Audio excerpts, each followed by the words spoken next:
हाँ जी, वो आप मेरे ख्याल है मैंने कहा भी था कि ये तारिक साहब ने इसका जवाब देना है। आप लोगों ने डाल दिया? हाँ, उन्होंने अच्छा दे दिया जवाब इसका उन्होंने। जी जी, चला दें। वो डीएनए की बात कर रही थी। डीएनए में होता है कि अगर आप लोग समझना चाहें, साइंटिफिक लैंग्वेज में कई लोग बात करना चाहते हैं। जी, It turns out that the human DNA follows Moore's law, and this means that every 600 million years, it will double in complexity. You go back from today, 2024, 600 million years, it would be half the complexity. Go back 600 million years, half the complexity. Does that make sense? Yeah. And so if you did that, you get to the original point where it doesn't, you can't go back anymore. And that original point, meaning, is when the first human DNA was born, let's say, and that turns out to be 9 billion years ago.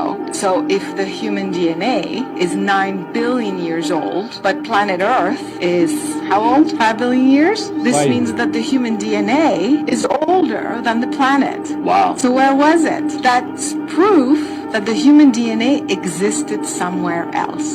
Interesting. And was implanted on planet Earth. ये इनकी अपनी calculation है। ठीक है, वो आप में से जिसने भेजा हो तो बड़ा एक्साइटेड था। देखें, वो मान रहे हैं कि इंसान कहीं और से इधर इम्प्लांट हुआ है, घुस बैठी है, इंसान कहीं और से आया है, पहले भी था। ठीक है, लेकिन वो साथ कह रहे हैं कि ये कॉम्प्लेक्स से कॉम्प्लेक्स होता जा रहा है। ठीक है, वो फिर आपको वो एवोल्यूशन भी माननी पड़ेगी, कल को कुछ और निकाल देंगे, फिर आपको वो भी मानना पड़ेगा। आपको अपने ईमान के लिए, कुरान के लिए इन चीज़ों के प्रूफ की ज़रूरत नहीं है। ये सारी की सारी हाइपोथेटिकल हैं ज़्यादा से ज़्यादा। आप एम खुश हो गए वो शुरू हो जाते, देखा ना जी, ये निकला है, वो निकला है। उसने जो कह दिया उसे बस मान जाएं। हाँ, आप गौर करें, साइंटिफिकली उस पर चलें, लेकिन जहाँ जैसे उसको ये कहते हुए मसला हो रहा है, लेकिन वो कह रही है that means human DNA was born. कहती लेट्स से चले मान लेते हैं कि ये पैदा हुआ, तो भाई वो किस में से पैदा हुआ? ਉਹਦੇ माँ प्यो का डीएनए कितों आया, या जिसने बनाया वो कौन है? फिर आप कहेंगे वो कहाँ से आया? ठीक है, और अगर सिर्फ एवोल्यूशन हुई जा रही है तो भाई 600 बिलियन ईयर के बाद या जितने मिलियन ईयर के बाद अगर इसमें कॉम्प्लेक्स हो जाता है और डबल हो जाता है, सारी बातें ठीक है। चलिए, आप ऐसे अगर कहना चाह रहे हैं तो पहले तो आप कुछ और थे फिर। ठीक है, सो ज़मीन की, अर्थ प्लेनेट की तो आप साइंटिफिक एज निकाल रहे हैं 5 बिलियन ईयर ये कह रहे हैं, और ह्यूमंस की उसके ऊपर वैसे जो आसार हैं आने के, वो साइंटिफिकली उससे कम के हैं। लेकिन डीएनए वो बहुत पीछे है, तो उससे पहले वो कहीं और था। ठीक है, जो भी था, लेकिन इस तरह की बात अगर आप कहेंगे तो कल वो कुछ और कहेंगे, फिर आपको वो मानना पड़ेगा, चाहे वो आपके जो बिलीफ है उससे कंट्राडिक्ट भी कर रहा हो। ज़रा आंखें खोल के बैठो पुत्र जी। फिर मैंने मना किया था, आपने कहा था नहीं मैंने करनी है धमाल, मैंने कहा था आपको कि ये नहीं होनी, इसमें कंट्रोल करना पड़ेगा। खैर जी, अगर ग्रैंड पेरेंट्स में किसी को बदुआ मिली हो कि तुम्हारी 7 नस्लें इसका खमियाजा भुगतेंगी, और तो फिर अब इसकी तलाफ़ी कैसे हो? क्योंकि ग्रैंड पेरेंट्स भी हयात नहीं है और जिनको बदुआ दी है वो भी हयात नहीं है, लेकिन आगे ये सफ़र कर रहे हैं। असल में ये इसलिए कहते हैं किसी की आह ना लेना। ये आपने कहा ना, किसी का दिल ना दुखाना। बाबी ने मुझे 2 ही बातें कही थी, किसी की आह ना लेना और सैयद का एहतराम करना। ठीक है, और सबसे इंपॉर्टेंट सैयद वो होता है जो आपको अल्लाह का रास्ता दिखाता है, जो आपको सिरा पकड़ाता है, जो आपको अल्लाह से जोड़ता है, जो आपको पहले बार उससे मुलाकात, उसके अंदर ना खामी देखनी होती है, ना उसको यस ही करना, उससे आगे नहीं जाने की कोशिश करनी चाहिए। ठीक है, वो उसके अलावा आले नबी औलाद अली तो है ही सैयद ना, वो उस रेफरेंस की इज्जत करनी है। अगर वो उस दर्जे से गिर गया, बाबा जी को कई बार लोग आके शिकायतें लगाते थे, सदात के बच्चे मतलब काकियाँ काके के मेरे साथ इस तरह किया, इस तरह किया। बाबा जी हम तो चुप, हमें समझ नहीं आती थी कि बिलाओ जी आज तो ये बड़ा मुश्किल सवाल आ गया, ये इतनी मुश्किल ऐसी गलत हरकतें भी कही होती। तो बाबा जी ने बड़े आराम से कहना, काका बाबा, सैयद एक कतरे का ही नहीं, एक किरदार का नाम है। तो अगर वो अपने दर्जे से गिर गया है और किरदार वो शिमर का निभा रहा है या कौम यहूद का निभा रहा है, वो यूसुफ के साथ ही उसी घर में पल रहा है ना, वो नहीं है, वो यूसुफ के भाइयों वाला किरदार अदा कर रहा है, तो वो दर्जे से गिर गया। ठीक है, बद सादी सी बात कर, उसे फिर समझ आती थी, कहती इस रेफरेंस की इज्जत करनी है। बाकी वो कैरेक्टर अब जो निभा रहा है, शरीयत उस पर भी लगेगी। सरकार जब कह गए हैं कि वो चोरी करेगा तो उसके भी हाथ कटेगा, आपका भी कटेगा। लॉ, जैसे वो काकी को मैं कहता था तू पास इसलिए नहीं हो रही कि तूने फेल बहुत किए। अब मुझे कहाँ से पता था? मुझे अपने आप से पता था ना, मैंने बड़े फेल किए हुए थे। मैं भी इसकी तरह बड़ा परफेक्शनिस्ट टाइप अस्पताल के बड़ों से लेकर छोटों तक की जान अजाब की होती थी काम की। लेबॉर्ट्री तक चले जाना, ये लैब रिपोर्ट पे नाम क्यों गलत है, इसमें ये क्या डिजिट डाला, तुम्हें पता है मरीज मर जाएगा, तुमने ये पोटेशियम क्या लिखा है, ये है वो है। लेकिन ये है कि पता नहीं, मुझे नहीं पता, मेरे जो लोग थे मेरे साथ, मैं ये कोई अपनी तारीफें नहीं कर रहा, मैं तो बता रहा हूँ कि मैं कैसा था। लोग मुझे पागल या सिनकी भी, शायद मेरा नहीं ख्याल कि मेरी कंपनी इंजॉय करते होंगे या मेरे साथ रहना चाहते होंगे, लेकिन आई थिंक अगर आपको उस ज़माने का इत्तेफाक हॉस्पिटल की लैब के लड़के, उसमें ज़्यादातर जॉनसन होता था, क्रिश्चियंस थे, बड़े अच्छे लड़के थे, बहुत अच्छा परफॉर्म करते थे। अगर उनमें से कोई आ गया, और वो इस बात पे मेरी बड़ी इज्जत करते थे, अल्ट्रासाउंड एको वाले रिजवान साहब होते थे, आई डोंट नो, अपने एको और अल्ट्रासाउंड दोनों करते थे। मैंने उनसे जाके आर्ग्यू शुरू कर देना, सर ऐसे था वैसे था और आपने ये लिखा। उनके पास बड़ा रश होता था, अल्ट्रासाउंड बड़ी अच्छी करते थे। उन्होंने कई बार कहना, यार मैं फंसा हुआ था। वसीम साहब तो बहुत ही लिहाज, उनका रीनल ट्रांसफर तो इवनिंग पे होते थे, वसीम करीम साहब, उनकी तो मूवमेंट मैंने कोई ना कोई गलती में सारा दा पिता निकले है, उन्होंने कहा यार प्रिंटेड पेपर है, अब मैंने उस पर ठहर जा यार तो वो मैं था परफेक्शनिस्ट टाइप। लेकिन शायद उन लोगों को हार्ट बर्न तो होता ही होगा। मेरा कंसर्न मरीज होता था, अपनी मैं नहीं होती, ये नहीं होता था कि मैं शो करूँ। शायद कभी कभार जहाँ जहाँ मेरा नफ्स फूला, जहाँ जहाँ मैंने कोई ज़ाती अनाद में पंगा लिया या किसी की जान की गलती निकाली या कंसल्टेंट्स के नोट्स काटे, उनकी गलतियाँ निकाली, डायग्नोसिस गलत निकलाते थे, और वो सारे मेरे पे ट्रस्ट पड़े, मुझे प्यार करते थे, मेरी बात को सुनते थे। क्लिनिक से उन्होंने मरीज़ दाखिल किया हुआ है, 2-3 दिन से वो मरीज़ देख रहे हैं, और वो दाखिल अब उन्होंने कर लिया, पेशेंट डिटेक्ट किया। मैं कहा यार सर आपने तो ये छोड़ा, ये नहीं है, बात करने की भी तमीज़ नहीं थी किस तरह बात करनी है। हाँ ये था कि अटेंडेंट के सामने नहीं कहता था, उन्हें अलहदा बताता था कि सर, लेकिन नोट्स पे रेड पेन से काटा, और ये वो ये थी मेरी याद। और मुझे फिर मौज़म साहब मेरे बहुत अच्छे टीचर थे, very humble person, Mauzam Beg Mirza sahab, बल्कि मेरे लिए एक एसेट है। उन्होंने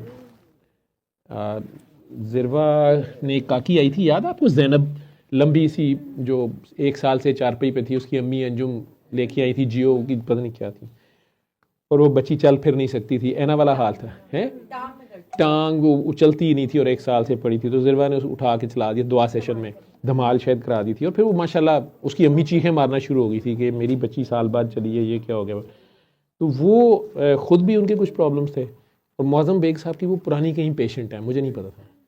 तो मैंने अपने ये देखें वैलेट में जहाँ पे मेरे कार्ड वार्ड्स पड़े होते हैं, उससे मैंने अपने उस्ताद का या सीनियर का वही ये वो उनके पास कहीं गई, और उन्होंने पूछा होगा बेटी का क्या हाल है और आपका और सारा, तो उन्होंने मेरा जिक्र किया सारा। तो सर मुझे बता रही थी कल, बल्कि कहीं मेरे ख्याल उनकी बेटी दूसरी की शादी हुई, बेटा हुआ है शायद, मिठाई भी पचाती फिर रही थी, मैं डांट लगा दी, कहीं और ही पचा गई। खैर वो ये 2018 में, यानी 6 साल से मेरे पर्स में है। ये नहीं बस, मैंने जो टीचर का है उनकी हैंड राइटिंग है, मैं पहचानता था। मैं इन लोगों का जूनियर था, मौज़म बेग मिर्ज़ा, प्रोफेसर यूनुस शेख, जो डॉक्टर्स सुन रहे हैं, रजिस्ट्रार होता था, मेरी ड्यूटी यूँ समझ ले रजिस्ट्रार की थी। मेरा क्राइटेरिया ये था कि मेरे लिए ये बेइज्जती की बात थी कि हालांकि प्राइवेट हॉस्पिटल था और उनके प्राइवेट पेशेंट्स होते थे, कि मेरे लिए ये बेइज्जती की बात थी कि मेरे होते हुए मैं ऑन कॉल हूँ और मेरे कंसल्टेंट को घर से आना पड़े या कॉल लेनी पड़े, और ये कभी नहीं हुआ था। प्रोटोकॉल्स भी और सीरियस पेशेंट्स भी, और कभी ये भी नहीं हुआ प्राइवेट सेटअप में कि उन्हें ये शिकायत गई होगी जी हम इस डॉक्टर ने गलत इलाज किया है या आपको नहीं बुलाया, या क्योंकि प्राइवेट पेशेंट्स उस वक्त इतफाक़ में ज़्यादा होते थे, सारी एलीट क्लास हॉस्पिटल ये था, तो लोगों की एक्सपेक्टेशंस 5 स्टार होटल वाली होती थी, जो अमीर क्लास होती है आपको पता है वो। और फिर पॉलिटिकली चूँकि एफिलिएशंस थी तो कुछ लोगों के वो लिंक्स होते थे, 2 मिनट बाद फ़ोन आ रहा है जी फ़लाँ इब्ने फ़लाँ का, इंटरफेरेंस भी बहुत होती थी। मैं अपनी ड्यूटी के ऊपर मतलब खामखा अपने ऊपर, मतलब मेरा ये होता था प्लेइंग ऑन फ्रंट फुट, ठीक है। और मतलब अगर मैं नहीं सेटिस्फाई कर रहा तो फिर आप मौजूद साहब को कहें ना कि मैं लाऊँ या ना, मैं जब मैंने कर ली उन्हें आके क्या करना है। और मुझे याद है एक बार प्रोफेसर शहरयार खान हार्ट के डॉक्टर हैं, वो भी किसी पेशेंट उसी प्रोटोकॉल के लिए वो बाहर से, उन्हें भी ये शिकायत शायद लगी अलहदा से ये बात, तो उन्होंने देखा हंस के कहते हैं तू किते फस ना जाई, अपने उत्ते ना लिया कर, मिट्टी पर ना खबीसा नूं मैं किवें डील कर रहा, वो उसदा झटके स्टाइल क्या है। जो मैं कहना इस तरह करो, उन्हें कुछ समझाते रहे, लेकिन थोड़ी देर बाद ही उन्हें पता चला कि नट है। मौलाना साहब ने मुझे लेटर लिख के भेजा हुआ अपने क्लिनिक से, जब उन्हें पता चला। डॉक्टर जावेद साहिब, मुझे साहिब बुला रहे हैं, हालांकि वो सीनियर है मेरे उस्ताद। अस्सलाम वालेकुम। ज़ैनब मदर, मिसेस अतर, उनका आगे नाम लिखा है। Zainab's mother is happy that you spiritually successfully treated her daughter. I am proud of you. तो आपके उस्ताद के इस तरह की फ़िक्रें आ जाए, ठीक है। And always have had very thoughtful feelings for you. May you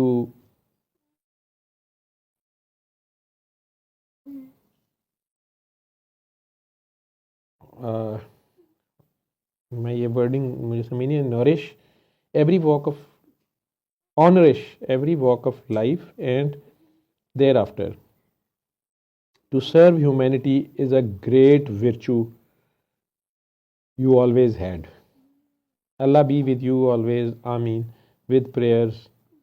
Muazzam Beg Mirza stamp, उन्होंने फिर स्टैम्प लगाई हुई अपनी, ठीक है, साइन करके। तो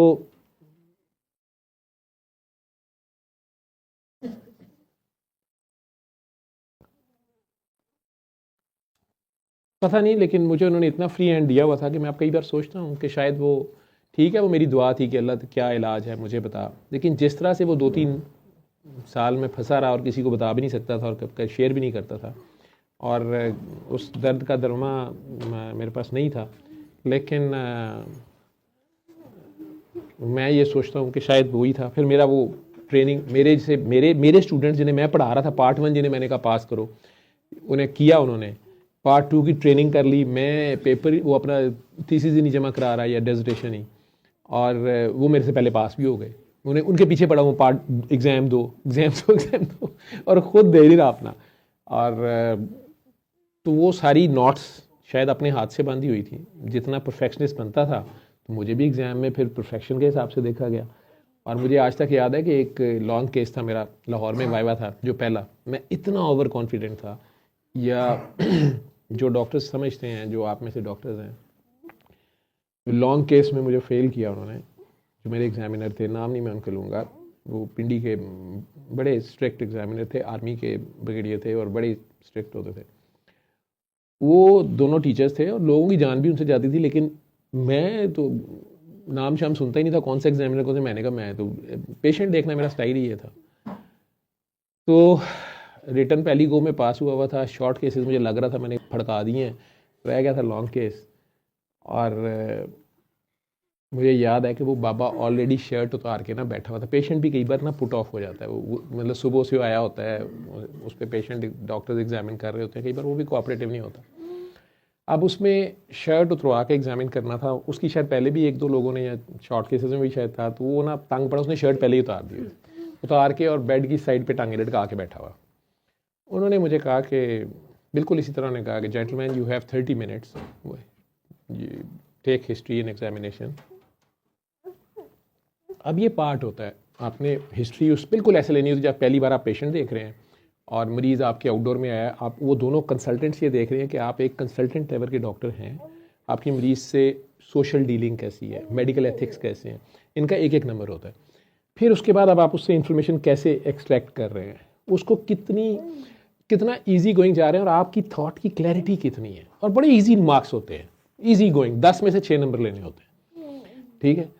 अब उनमें से एक नंबर इस पे मिल जाता है कि बड़ा अच्छी तरह ग्रीट किया, जी मैं डॉक्टर जावेद हूँ। वैसे तो आप लोगों को कभी किसी बड़े से बड़े डॉक्टर ने नहीं कहा होगा अपने क्लिनिक पे, इमरजेंसी में, आउटडोर में, कभी डॉक्टरों ने कहा आपको कि अस्सलाम वालेकुम मेरा। उस दिन हमारी मैनर्स देखने वाले होते हैं, ठीक है। मैं आपको हाथ लगा लूँ, मैं आपकी शर्ट ऊपर कर दूँ, नहीं चले रहने दें, अच्छा। फिर साथ ही कहना है सर मुझे एक्सपोज करना पड़ेगा, मतलब मैंने दिखाना है कि एग्जामिनेशन असल में एक्सपोज करके करना है। अब उधर ही पता है कि लेडीज़ लटाई हुई है, पाकिस्तानी लेडीज़ है, उन्हें कहना स्वेटर दे उत्तू सुन जे सुनना ही थे, बल्कि इतों तो बहुता सुनना भी नहीं, तू ऐसे की करना थे, मार भी पड़ सकती है। ये सारी चीज़ें वो एक अलग बात है। तो गोरे हमें देखें तो वो ठीक ठाक जहाद हम करते हैं स्टेज से, कई शहजादे थे फिर लैदर जैकेट उत्तू भी सुन लेंगे ने। तो अब वो मैनर शैनर्स तो उसको 1 नंबर मिल ही जाता है। फिर उसके बाद आपने कैसे हिस्ट्री शुरू की कि अगर वो भी आप ठीक जा रहे हैं 2 नंबर हो गए। अब आपने एग्जामिनेशन किया, उसको बार बार उठाया बैठाया नहीं, एक पूरे सीक्वेंस में आप ठीक जा रहे हैं। एग्जामिनर ये देख रहा होता है कि ये जो कहानी इसने सुनी है 20 मिनट लगा के और एक्सट्रैक्ट की है, उसके बाद इसके माइंड में, वो हमारा माइंड रीड, ये स्टार्ट, अब जब इसको मरीज को हाथ लगा रहा है, उसको एग्जामिनेशन कर रहा है, तो उसने स्टार्ट कहाँ से लिया है, इसका क्या डायग्नोसिस बना है, मतलब दिल का वो डायग्नोसिस बना रहा है कि इसको दिल का मसला है, चेक को पैर करी जा रहा है, तो अब ये देख रहे हैं कर क्या रहा है, ठीक है। साथ वो सोचते हैं कि हो सकता है हार्ट की कोई डिजीज़, पाँव से रिलेटेड उसके वो साइन चेक कर रहा है, ठीक है, या उसको मसला ही सीधा सीधा शुगर का मरीज़ है या कुछ, उसकी शुगर से रिलेटेड हिस्ट्री नहीं ले रहा, तो ये सारा एग्जामिनर देख रहा होता है।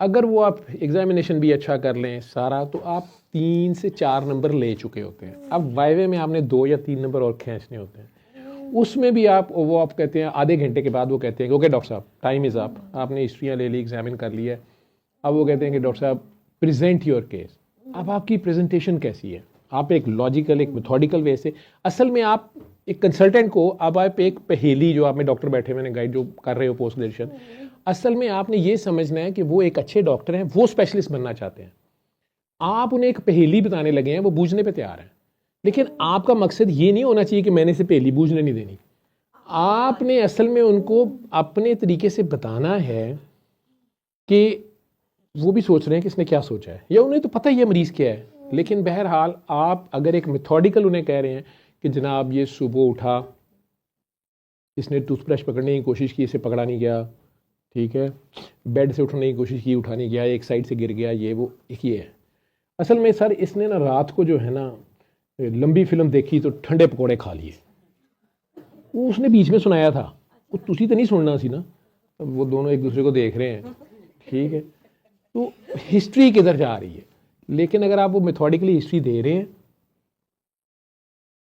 आपने अपना टर बोला है, उसने कहा अच्छा आपका क्या डायग्नोसिस है, और आपने जो फाइंडिंग्स पिक किए हैं, इसका जिगर बड़ा हुआ है जी, इसकी छाती में ये आवाज़ें आ रही हैं, इसके दिल के वैल्व लीक हैं, जो भी मुआयना किया है, इसके फलां जोड़ ख़राब है, जिल्द के ऊपर ये जो निशान है ये लग रहा है, और वो कहता है फाइनल कंक्लूजन, तुम्हारे ख्याल में क्या क्या क्या हो सकता है, इसके कहते हैं डिफरेंशियल डायग्नोसिस, तुम्हारी नंबर 1 2 3 4, और ये भी मतलब उसमें भी आप एक लॉजिकल बात कर रहे हैं, ठीक है। अब वो कह रहे हैं डॉक्टर साहब सिर दर्द बहुत 10 साल से नहीं जा रही, बस डॉक्टर साहब जब भी ससुराल में जाके होती है, बेगम को छोड़ने जाऊँ तो उन्होंने कुछ कीता कराया, सेक्रेटरी की हिस्ट्री है। अब आप उन्होंने पूछा जी डॉक्टर साहब क्या है, सर मेरा ख्याल, अब साइकी की आपने उसको 10 साल से नहीं ना मरा, आप पहला डायग्नोसिस दे रहे, सर इसको ब्रेन ट्यूमर है। मैंने अच्छा, बड़ा सुलझू किस्म का ब्रेन ट्यूमर है, 10 साल, हो सकती है एक पॉसिबिलिटी, उसकी सजेस्टिव चीज़ें हो ना, आप पहले वो चीज़ें लाएंगे जो भी हैं, अगर आप वो सारा सही बोलते हैं तो 1 नंबर और मिल जाता है। अब 1 और 2 नंबर रह गए आपने, तो उसमें डिस्कशन शुरू होती है, आप 4 5 6 नंबर ले सकते हैं और इसमें ज़्यादा अच्छे परफॉर्म करके, लेकिन आप अगर वो डिस्कशन में भी चवले मारी जाएं, या वो पूछते हैं कि अच्छा अब इसका आप किन बेसिस पे डायग्नोसिस बना रहे हैं, जिन बेसिस, अच्छा चलो फिर इसके क्या टेस्ट कराओगे, अब आप कह रहे हैं सर इसको हार्ट अटैक है, इसको एंजाइना हो रहा है, तो वो सुनना चाह रहे हैं कि अब आप उसकी एंजियोग्राफी करेंगे, वही अच्छा तो क्या टेस्ट करेंगे, अब ये वो, सर इसका सीटी ब्रेन भी कराना चाहिए, इसको चेस्ट में पेन तो हो रही है, लेकिन मुझे लग रहा है कि इसको ना थोड़ा दिमागी मसला भी है। मैंने डॉक्टर साहब वो भी कर लेंगे, लेकिन फौरी टेस्ट, इसको दर्द हो रही है, सांस खराब है, बार बार हो रहा है, गिरा है, सर इसके ना ईसीजी कराएंगे। मैंने कहा चलो ईसीजी है। तो ये सारी डिस्कशन चल रही होती है, आप कितना सही गलत हैं, 6 नंबर लेने होते हैं। तो लेकिन वो 30 मिनट आपने मरीज देखा भी हुआ हो, आपको अचानक पता चला ये तो मेरा ही मरीज बैठा हुआ है, कुछ भी हो सकता है, कई बार लड़कों ने देखा होता है पेशेंट, आपने वो 30 मिनट पूरा उसको एक बिल्कुल इस तरह करना है कि नया पेशेंट आपको नहीं पता और आपने उसका पूरा ड्रामा करना है। असी बड़े ईमानदार डॉक्टर साहब तरह हाजी बगलोर, देखा मैंने नहीं हुआ था, लेकिन जो मेरा एक्सपीरियंस था, मेरा खुदा को मैंने मरीज नहीं देखा हुआ था। और दूसरा ये कि जब एक सिस्टम जो फॉलो करना है आपने, तो उसको फॉलो करें, और आप ओवर स्मार्ट ना हो। मेरे से पहले लड़के हमदर्दियां कर रहे कि तेरा ते आ गया उहदे अगे, मुझे पता ही नहीं उनका क्या मसला क्या नहीं मसला।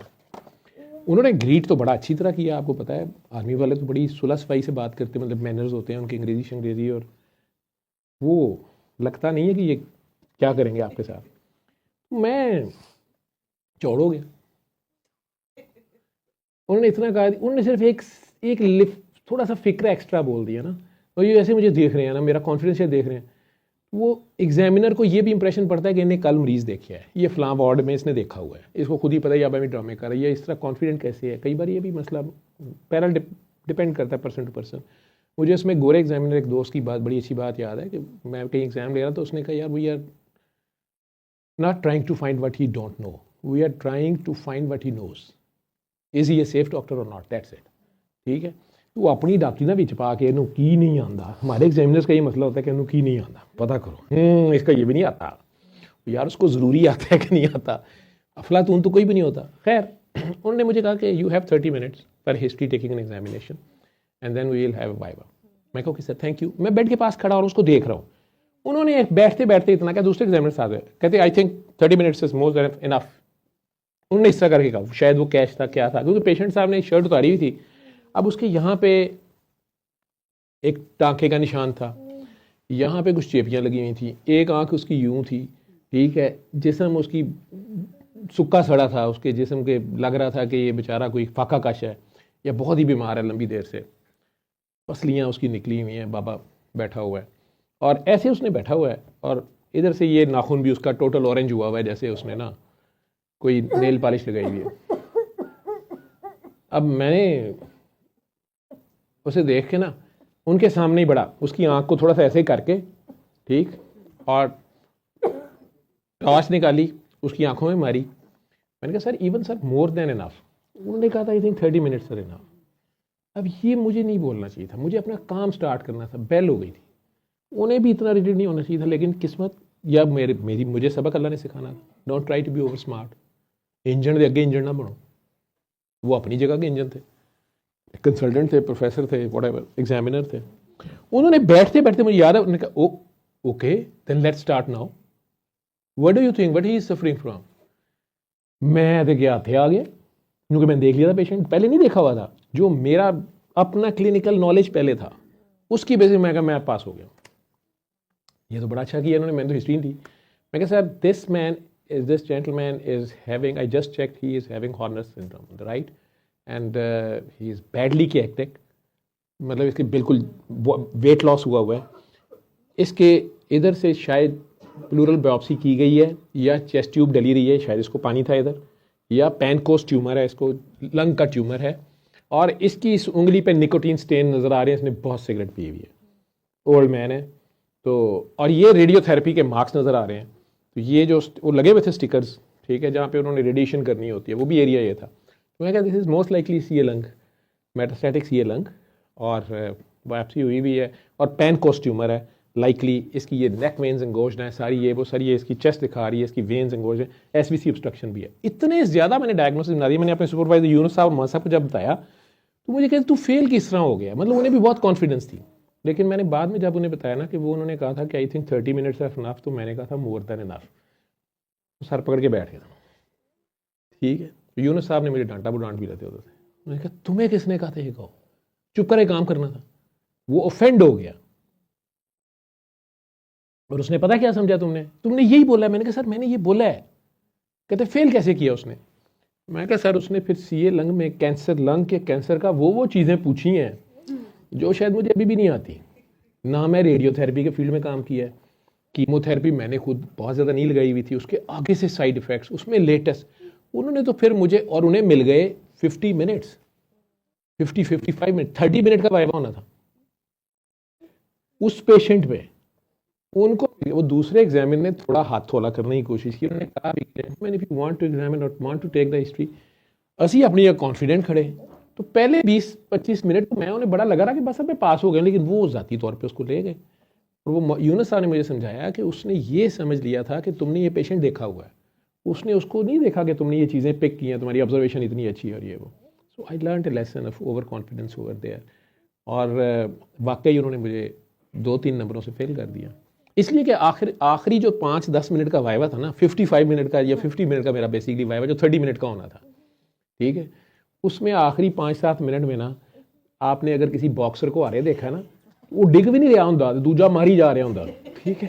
तो आखिरी 5 मिनट में उनके हर सवाल का मैंने जो जवाब दिया वो था sorry sir, sorry sir, sorry sir, लेकिन उन्होंने सॉरी नहीं मानी, ठीक है। वो बहरहाल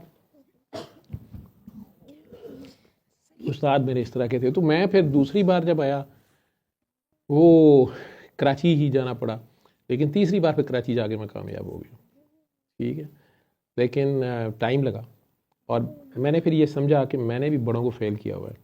मैं बड़ा strict examiner, teacher, senior, administrator, whatever था, तो मैं लोगों की खामियां पकड़ता था, फिर उन्हें क्रिटिसाइज़ करता था, उन्हें ठीक करना चाहता था चाहे, लेकिन मेरा स्टाइल ठीक नहीं था। वो भी मैंने रियलाइज़ किया कि मैं उनको असल में मरीज़ के ऊपर जो निगलेक्ट होता था ना, वो मेरे से बर्दाश्त नहीं होता था। मुझे कहीं मेरे अपने ज़ाती दोस्त ने कहा, उसने कहा यार तेरे फुफी दा मुंडा लगता है, तू इनू ज़ाती बना लेना, ना तेरा प्राइवेट पेशेंट है, ना अस्पतालों ने हमें कोई एक्स्ट्रा पैसे देने हैं, तुझे क्या मसला पड़ा हुआ है। 3 दिन से सारों ने देखा, किसी ने मिस किया, तूने अगर पकड़ लिया ये, तो क्या सारों को जलील करने लगा हुआ है।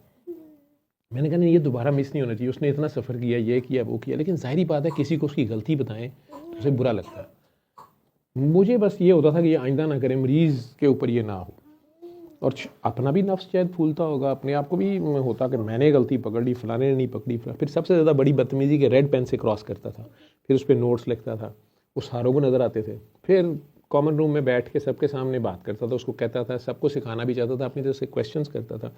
उसके साथ ये बात करता था कि यार अगर पेशेंट को ये हो तो तुम क्या सोचोगे।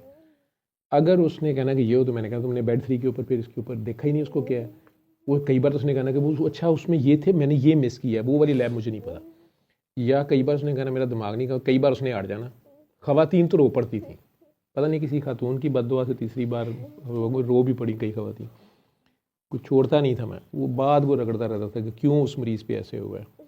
तो वो बड़ा अच्छा परफॉर्म करते थे उसके बाद, और कंसल्टेंट्स ने मुझे फ्री हैंड दिया होता था। वो अपने बच्चों की, यूनुस साहब का भी बेटा मेरे अंडर था, मौसा की बेटी मेरे अंडर थी, वो उनकी बात नहीं सुनते थे। मुझे नहीं पता घर जाके शायद सुनते हो, लेकिन मेरे सामने सवाल ही पैदा नहीं होता। मैंने उन्हें कहा ये इसने ये किया है, उन्होंने कहा ठीक है। यूनुस साहब के बेटे ने एक बार अंदर आके कहा पापा, मैंने कहा केड़ा पापा, पापा मैं घर होता हूँ, आई एम डॉक्टर यूनुस। ये साथ call me doctor Yunus here. साथ थोड़ा सा मुझे मेरे ख्याल उन्होंने उसको कहा तुम्हें पता नहीं खबीस बैठा हुआ। तो मैं बस ऐसा था, अब नहीं हूँ, लेकिन लोग अभी भी ऐसे ही समझते हैं। तलाफी का उन्होंने पूछा हुआ था क्या कि इसकी तलाफी आप कैसे करें कि जिन्होंने बदुआ दी है वो भी फौत हो गए हैं। भुगतो जिन अच्छा दस ना दे पिया अच्छा कि भुगतना भाई अगले ने जो रगड़ा लगाया है, अगले का फायर भी निकल गया है ना, हाँ जी ठीक है। अब तलाफी करनी है तो सदका खैरात ज़्यादा करें। जिनसे ज्यादती हुई थी उनके को जो वो तो मर गए हैं, उनके होते सोते या उनके नाम पे चैरिटी करके उन्हें स्वाब भेजें। एक और फार्मूला, उनकी चुगलियां करें। तो जब आप चुगलियां करेंगे तो आपकी नेकियां उन्हें जाएंगी, उनके गुनाह आपको मिलेंगे, वो शायद लाइट हो जाए। लेकिन ये भी हो सकता है वो कहेंगे नहीं अदल होगा और अवैश होगा, तो उठेगी करो। फिर नेकियां भी गईयां, उन्होंने गुनाह भी थोड़े खाते आ गए, माफ़ी फेर मिली। वो गन पॉइंट पे तो नहीं है ना कि अगला आपको कर दे। तो इसलिए आ लेना, इसका हाल ही है। बाकी भुगतें, डीएनए उनसे दा करना है। वो कोई वक्त का सैयद को हो, कई बार सैयद काकी की शादी आपकी तरफ कर दी या काकी आपके घर भेजी जाती है, आप उसकी कदर करते हैं या नहीं करते हैं, लेकिन आगे फिर आपकी वो म्यूटेशंस रुक सकती हैं। सारा कुछ अगर आप फिर कदर करें, टेस्ट वही होगा ना, सप्ली आएगी आपकी, ठीक है, सप्लीमेंट्री एग्जाम आएगा एक नए तरीके से। अब फिर कोई उसी तरह आएगा और वो साइल होगा या आपका मोहसिन होगा, आप फिर मोहसिन को ठुडा मार देंगे, या तो मोहसिन खुशी करेंगे या साइल की हद तक कर देंगे, किसी का फिर दिल दुखा देंगे। आप फिर उसी सिचुएशन में आएंगे जो आपके बड़े ने की थी। अब आप फिर पास होते हैं कि नहीं, ठीक है।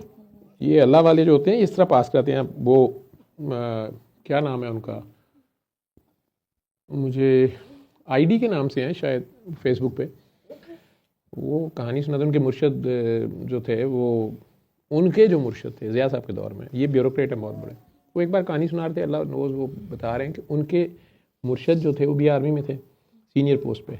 उनकी बेटी के लिए रिश्ता आ गया उस वक्त ज़िया साहब के जो छोटे बेटे बाद में शायद फौत भी हो गए हैं, शायद मुझे नहीं पता।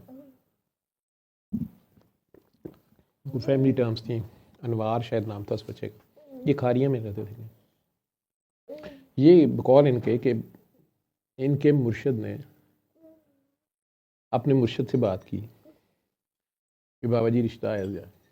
अब ये मुर्शद इस किस्म के होते हैं कि मेरी बेटी का रिश्ता है सदर पाकिस्तान की बेटी, चीफ मार्शल एडमिनिस्ट्रेटर की, और बेटे का। उन्होंने कहा कि वो जो तुम्हारे घर में कुक है सैयद फलां, उन्होंने कहा जी जी, बेटी के कनेड में पढ़ रही थी मास्टर्स, तो उसके साथ शादी कर लो, कुक के साथ। उन्होंने कर दी। ये बड़े खौफनाक टेस्ट होते हैं और मुश्किल सिचुएशन होती है, लेकिन आपको पता नहीं होता कि अल्लाह वाला कर क्या रहा है, वो कहाँ देख रहा है, किस एंगल से देख रहा है, आपको किस चीज़ की माफ़ी मिल रही है।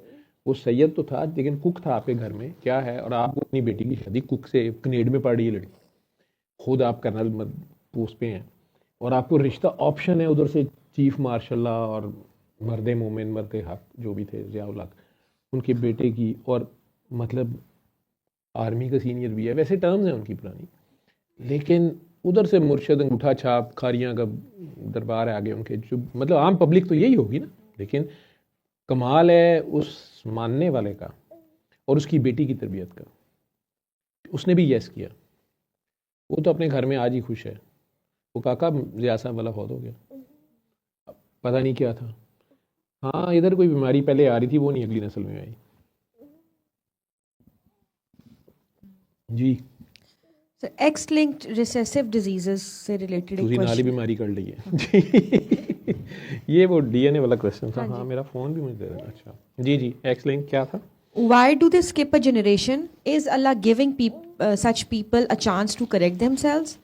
Is that why one generation मेरा is? ख्याल था आप सूरह नहल वाले से सवाल से जो स्टार्ट करेंगी। सर तो आपने कहा था, मैं उसका जवाब दे चुका हूँ, स्टार्ट में ही आपने कहा था। नहीं नहीं, वो मैंने बात तो की थी, लेकिन वो क्वेश्चन किस तरह से पुट हुआ था वो शायद नहीं है, वो कर लेना।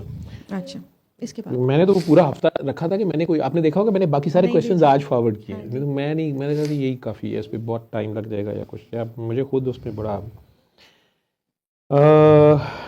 हाँ जी, क्या क्वेश्चन आप रिपीट कर दें, जो लोग मेडिकल साइंस समझते हैं वो भी, और फिर ले मैन लैंग्वेज में जेनेटिक्स की तो ये काफ़ी बैठी हुई है, तो ये सवाल को उर्दू ज़बान में लोगों को बता भी दे कि ये क्या पूछना चाह रहे हैं, बता लेंगी जी।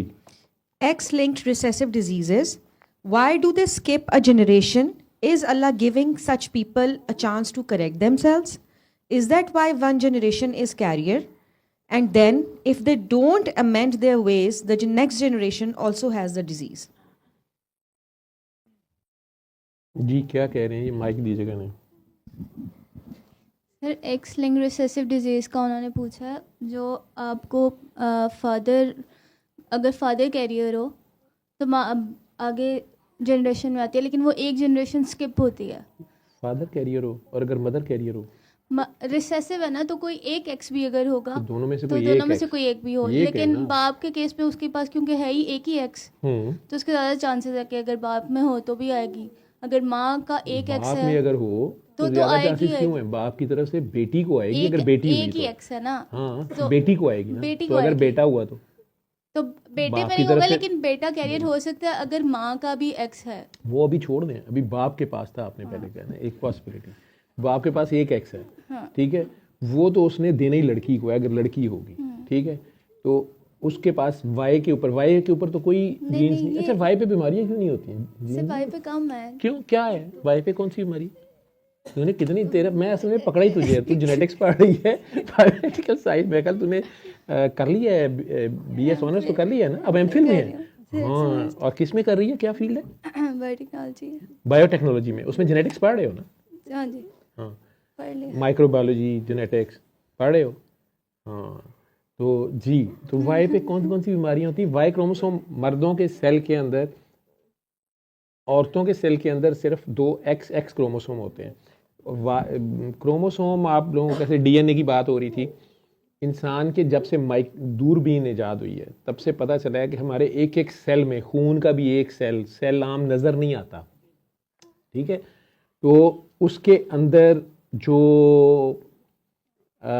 डीएनए है उसमें क्रोमोसोम्स हैं, जो उसके न्यूक्लियस के अंदर, उसका सेंटर पॉइंट हेडक्वार्टर के अंदर उसके 46, हर इंसान में, मर्द औरत सब में 46 क्रोमोसोम्स होते हैं, ठीक है। जैसे कोई और स्पीशीज़ होंगी, अगर बंदर है तो उसमें हो सकता है 47 48 हो, ठीक है, या चिंपैंजी में, कोई किसी में हो सकता है लूमड़ में 45 हैं, मुख्तलिफ किस्म के ये क्रोमोसोम्स हैं, ये जो इस तरह की स्पीशीज़ हैं जितनी भी। आप लोगों को समझाने के लिए। वो क्रोमोसोम्स के ऊपर असल में इंफॉर्मेशन है पूरी कि ये इसका जो बच्चा होगा आगे, अब उसके अंदर पूरा उसका डाटा है, उसका सॉफ्टवेयर इंस्टॉल हुआ है, पूरी इंफॉर्मेशन। तो माँ की तरफ से आधा सेल आता है और आधा सेल बाप की तरफ से आता है। जो सेक्स क्रोमोसोम्स होते हैं, स्पर्म सेल होता है माँ का, उसमें सिर्फ बाप का सिर्फ 23 क्रोमोसोम होते हैं। पहले हर सेल में 46 होते हैं। तो ये जर्म सेल्स जो होते हैं, और जब मियोसिस होता है उस टाइम पे तो जो स्पर्म्स बनते हैं 23 क्रोमोसोम होते हैं आधे। और माँ के अंदर एग होता है या अंडा जिसे आप कहते हैं, तो उसमें 23 क्रोमोसोम होते हैं। 22 जो है दोनों में एक जैसे हैं। उन्होंने ये फैसले करने हैं बालों का रंग क्या होगा, आंखों का रंग क्या होगा। एक आंखों वाला है, मुख्तलिफ चीज़ों की पूरी इंफॉर्मेशन है। इसकी आंखों की शेप कैसी होगी, नाक की शेप के मंगोल फेस होगा नहीं होगा, कान नीचे होंगे ऊपर होंगे, एक एक चीज़ की रंग गोरा होगा काला होगा, ये होगा, पूरा डाटा है उसके अंदर। और जो 23वां क्रोमोसोम है, और सबकी अपनी अपनी थोड़ी थोड़ी डिफरेंट शक्ल है, माइक्रोस्कोप पे नजर आती है। Number 1, number 2, number 3, number 4 x वाले एक्स की शेप में ही होते हैं, ऐसे बिल्कुल साथ, और आपस में दरमियान में उनके एक जोड़ा सा लगा होता है, वो इस तरह। 22 के बाद जो 23वें है वो आधा है। और औरत में एक्स क्रोमोसोम है जो लेडीज के पास। मर्दों में ये जो आधे आधे हैं, ये एक एक्स है एक वाई है। अगर अगले बच्चे को वाई चला गया, मां की तरफ से तो आना ही एक्स है, उसमें दोनों एक्स हैं, आधे आधे हुए, एक एक्स उधर चला गया एक एक्स चला गया, 23 क्रोमोसोम। वो 23 वाला एक आया एग, और इधर से बाप साहब का स्पर्म आया, उसमें वाई है या एक्स है। तो अगर उसे एक्स मिल गया तो ये जो जेंडर डिसाइड हो रहा है बाप की तरफ से हो रहा होता है, ये औरत का कसूर नहीं होता। अब वो वाई अगर आके मिल गया तो लड़का बन जाएगा। और अगर बाप की तरफ से भी एक्स आया, क्योंकि उसके पास एक एक्स और एक वाई था, औरत के पास है ही 2 एक्स हैं, ठीक है। अगर औरत की तरफ से तो आना ही एक्स है, मर्द की तरफ से भी अगर सिर्फ एक एक्स आ गया तो फिर बेटी पैदा होगी। और अगर दरमियान में से थोड़ा सा भी गायब हो गया एक्स और 0, तो फिर इन बिटवीन हो जाएगा। या एक्स एक्स वाई, कुछ सेल्स ऐसे होते हैं उसमें वो डिवीजन नहीं फाइनल होती, या दोनों आ जाते हैं एक्स भी और वाई भी किसी वजह से, तो उन्हें आप कहते हैं इन बिटवीन या यूनिक्स जिन्हें कहते हैं। पैदाइशी एम्बिगस जेनिटेलिया, वो मर्द औरत दोनों ही मिक्स लग रहा है। ट्रांसजेंडर्स नहीं, ट्रांसजेंडर और टर्म है। ट्रांसजेंडर्स वो लोग हैं जो ज़हनी तौर पे अपने को कह रहे हैं कि जी मैं गलत जिस्म च आ गया, मैं तो औरत हूँ, ये मर्द के जिस्म में क्यों डाल के जी मेरा बॉडी सर्जरी करके चेंज कर दें, या मैं तो जी मर्द मर्द फील करता हूँ, ये मेरी बॉडी चेंज करें, मुझे मर्द बना दें। ये वो यहाँ पे है मसला, ये अलग चीज़ है। ये बर्थ पे फैसला, माँ के पेट में फैसला हो रहा है। अब ये एक्स और वाई के ऊपर कोई खराबी आ जाए उस इंफॉर्मेशन में, डाटा करप्ट हो जाए, उसे हम कहते हैं म्यूटेशन। वो जीन्स होती है ना, तेरी जीन्स ही खराब है, ठीक है, वो ये पहनने वाली जीन्स नहीं है, वो जीन्स हैं, उसका इंफॉर्मेशन जिनके अंदर सारी है डिफरेंट। एक एक चीज़ की तफसील है, इसकी ये उंगली बड़ी होगी कि छोटी होगी, इसके अब्बे की अंगूठे के साथ की उंगली बड़ी थी, इसकी भी बड़ी होगी, इसके बाल कैसे होंगे, इसके नाना जी का गंज था, इसका भी गंज ही होएगा। तो ये सारी इंफॉर्मेशन पीछे से आ रही है। उसमें कहीं डाटा करप्ट हो गया तो उसे हम कहते हैं जी जीन्स में म्यूटेशन हो गई है। वो बच्चा पैदाइशी बहरा हो सकता है। वो जो कानों वाली जीन्स थी 22 जो हैं उनमें से किसी में, उसमें कहीं खराबी आ गई है। इसमें ये वर्ड यूज कर रही है रिसेसिव और डोमिनेंट, ठीक है। तो चूंकि एक्स के 2 पार्ट्स हैं, उसमें से एक साइड खराब होती है, 50-50% दोनों का हिस्सा है। खराब वाली भी आ गई, अब्बे की तरफ से सही वाली आ गई, ठीक, मिलके 46 बन गए ना, इंसान बनना शुरू हो गया 23, और उसके बाद अब वो डबल होता जाएगा, फिर 46 ही होते जाएंगे जब भी डबल होंगे। उसके मियोसिस और माइटोसिस का प्रोसेस है, अगर आपने पढ़ा हो याद होगा तो। खुद मुझे नहीं याद, अब तो बूढ़े होने लगे हैं और इस टॉपिक से भागते ही हैं। लेकिन वो जो खराब म्यूटेशन जहां हुई थी, खराबी आई थी माँ की, अगर वो वाला लिंक नहीं आया आगे और बाप वाला आ गया, या वो खराब भी आ गया और बाप का सही वाला आ गया, तो दोनों में 50-50% डाटा है, सेम डाटा है। तो बाप वाला जो है अगर उसने टेक ओवर कर लिया तो उसके अंदर वो खराब जीन है उस बच्चे में, लेकिन बीमारी उसकी मैनिफेस्ट नहीं हो रही, ठीक। अगर दोनों की तरफ से खराब आ गया फिर तो मैनिफेस्ट होनी ही होनी है, ठीक। फिर ऐसी हैं जो रिसेसिव ही रहती हैं, दूसरे उसे टेक ओवर कर लेते हैं। कुछ ऐसी हैं जो सिर्फ 50% भी होंगी, वो टेक ओवर कर लेंगी, वो डोमिनेंट है।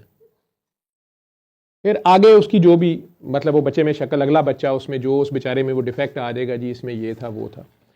तो इसमें जो रिसेसिव जीन्स हैं, एक्स लिंक्ड रिसेसिव कह रही हैं, चूँकि 22 क्रोमोसोम्स के भी डिफेक्ट्स हैं वो बच्चे में, कब कोई अंधा पैदा हो रहा है, किसी को बहरा है, या कोई तालू कटा हुआ है, उसके दिल में सुराख है, मुख्तलिफ डिफेक्ट्स उसके आ रहे हैं, डेवलप पूरा नहीं हुआ। लेकिन ये जो जेंडर स्पेसिफिक एक्स और वाई क्रोमोसोम्स हैं, इनके ऊपर भी जो है अगर म्यूटेशन या ख़राबी होगी, डाटा करप्ट हो गया, फाइलें करप्ट हो गई, तो आगे जो रिजल्ट आ रहा है वो बच्चा बेचारा भुगत रहा है, या बच्चे में नज़र नहीं आ रहा, वो दूसरे सही वाले 50% टेक ओवर कर लिया है, लेकिन उससे अगली जनरेशन में कहीं उसकी कहीं ऐसी शादी होगी कि उनमें भी था, दोनों मिक्स हो गए, तो उस बच्चे में बड़ी ज़बरदस्त किस्म की बीमारी हो भी सकती है। या वो वीकर है बच्चा, इसकी ये डोमिनेट कर गई बीमारी, तो वो बीमारी मैनिफेस्ट हो जाएगी। सवाल इनका ये है कि वो जो दरमियान वाले हैं वो क्यों बच जाते हैं? क्या अल्लाह उन्हें किसी सजा से बचा रहा होता है, क्या अल्लाह उन्हें चांस दे या रहा उन्हें है? अल्लाह चांस दे रहा होता है कि वो सही हो जाए? ये सवाल है, ये तो अल्लाह ही जाने। ठीक है, मैं डॉक्टर तारिक से ही जवाब चाहता था, उन्होंने इसका वैसे जवाब तो दे दिया, मैं इसमें उन्हें थोड़ा सा ऐड कर दिया था कुछ, आप लोगों के लिए बोरिंग से सवाल होंगे। हाँ, मैंने पूछा ना कि वाई से क्या आता है, तो आपको मैंने पूछा, उसने कहा बच गई है, तो वाई के ऊपर कौन सी जीन्स होती हैं? वाई सेक्स डिटरमिन करने का ना, और शायद उसके ऊपर ये कान, नहीं बस उसके एक उसके ये कान की शेप, पिन्ने की, इसे पिन्ना कहते हैं, ठीक है, ये पिन्ना की शेप क्या होगी? अब मैंने कान पढ़ना होता ना, तो बात ठीक है, तो ये शेप कैसी होगी? बाकी कोई इंफॉर्मेशन नहीं वाई पे। वाई के ऊपर एक ही जीन्स होती है, मुझे, अगर मैं गलत हूँ आप लोग बड़े, मुझे उसका SYR ये कुछ है, वो जेंडरी है वो जी, SRY, देखा ना, बोले हैं जो लोग ताज़ा पढ़े हुए हैं, देखो मैं भूल गया हूँ, SRY, वो उसकी सिर्फ जेंडर डिसाइड करना है उसमें, बस लड़का है जी, मुंडा पैदा होया, मुबारक होए, वो भी अब्बे रंधा गायब है, कितू पैदा होए, ठीक है, बताने जोगी नहीं होती, फिर क्या हो गया। लेकिन तारिक साहब ने इसका मुझे जवाब दिया हुआ था कि X linked recessive means mutation in a gene on X chromosome should be homozygous for a disease to appear. ठीक है ना, एक जैसे हो, दोनों में हो, दोनों ही बीमार आ जाएं तो फिर होगा। It means both X chromosomes in female should have mutual allele for disease symptoms to appear. ठीक है, दोनों ही साइडों पे उसके आगे आओ। It also means only one normal copy of gene on either of the two X in female is sufficient to prevent any disease to occur. अगर वो सिर्फ हाफ पे है, कैरियर बन गई ना, वो दरमियान में गायब हो गई एक जनरेशन में। However, if disease allele on X is present, इसलिए कई बार लोग कहते हैं जी कज़न मैरिज ना करें जी, उसमें नुकसान है। अल्लाह कता रहमी से मना भी कर रहा है और सिला रहमी का हुक्म भी दे रहा है, लेकिन साइंस थोड़ी उससे डरी हुई है। और इसलिए आपका दूसरा सवाल किसी ने इसमें किया हुआ था जी कि पहले टेस्टिंग कितनी लेवल पे क्यों नहीं होनी चाहिए, सारों की बड़ी ज़बरदस्त सवाल एक चलता है। आपको भी बताया गया होगा या किया होगा कि जाहिल लोग मुल्ला यहाँ पे ये लोग करते नहीं है, होनी चाहिए, ये वो होती है ना डिस्कशन क्लास में। हमारी टीचर ने कहा था कि आप लोगों ने, क्योंकि अब नेक्स्ट फेज यही है बच्चों का, तो आप लोग पहले ही टेस्ट करवाएं, और जो भी लड़का आपका रिश्ता लेके आया पहले कहते टेस्ट कराओ, फिर मैं चाह लेके आवांगी। हाँ जी, ये हो ही जाएंगे रिश्ते। और आप ओपनली उनसे सारा कुछ डिस्कस करें, क्योंकि वो अपना कोई एक्सपीरियंस बता रही थी कि वो किसी पेज के साथ कनेक्टेड हैं जहाँ सारी फीमेल्स के यूजुअली हस्बैंड जो है वो गे निकले हैं। गे निकले हैं? हाँ। वो कैसे टेस्ट होगा? नहीं वो, लेकिन वो उनको एग्जाम्पल दे रही थी कि ऐसे भी होता है। सिर्फ वो जो कहते हैं कि we feel like something else, तो वो उसके एग्जांपल में कह रही थी कि और आप ये हीमोफीलिया, थैलेसीमिया, ये सारा उसमें डिटेक्ट हो जाएगा। और एक तो कज़न मैरिज तो बिल्कुल भी नहीं करनी। मेरे पास भी इस तरह का एक केस आया जो मैं 2 दिन से सो नहीं सकी, मैं बता नहीं सकती उसमें। ये वाले जो है मुझे फिर वो थोड़ा पोस्टपोन करना पड़ा कि उसमें जैसे वो वाइफ स्वैपिंग वाला, ये मैंने पहली दफ़ा सुना है, बाकी चीज़ें तो मैंने। हाँ, वो नाम ना लीजिएगा और यहाँ ना बोलिएगा क्योंकि पेशेंट प्राइवेसी है, नाम ना ले देना। आपको फ्लो में आप जब बोलते हैं, स्टूडेंट है या पेशेंट है आपके पास या कुलीग है? स्टूडेंट है। और वाइफ स्वैपिंग के देखो ना, तो वो ये सारी आगे से इखलाकियात की बातें हैं। ठीक, दे रहे माइक। अच्छा जी सर, मेरा भी सवाल था कि कि कज़न्स मैरिज में मेरे ना दाद को साइड पे कज़न्स पे बहुत शादियां हुई हैं और बहुत गूंगे बहरे कज़न्स हैं मेरे। तो ये कज़न मैरिज का होता है रिजल्ट ये? हाँ जी, कज़न मैरिज का इस तरह हो सकता है ना कि अगर आपके ददिहाल में तो सैयद हैं और सब कज़न्स में ही हुई हुई हैं और उनके जो बच्चे जो मेरे कज़न्स हैं वो सब हाँ, मोस्टली इस तो तरह हैं। उसमें अगर वही बात आ गई कि वो गलती म्यूटेशन अब ये डाल देंगे अल्लाह पे कि अल्लाह वल्लू जी गूंगा बहरा पैदा हुआ है, अल्लाह की तरफ से वो अमानत रख दी गई आपके अंदर।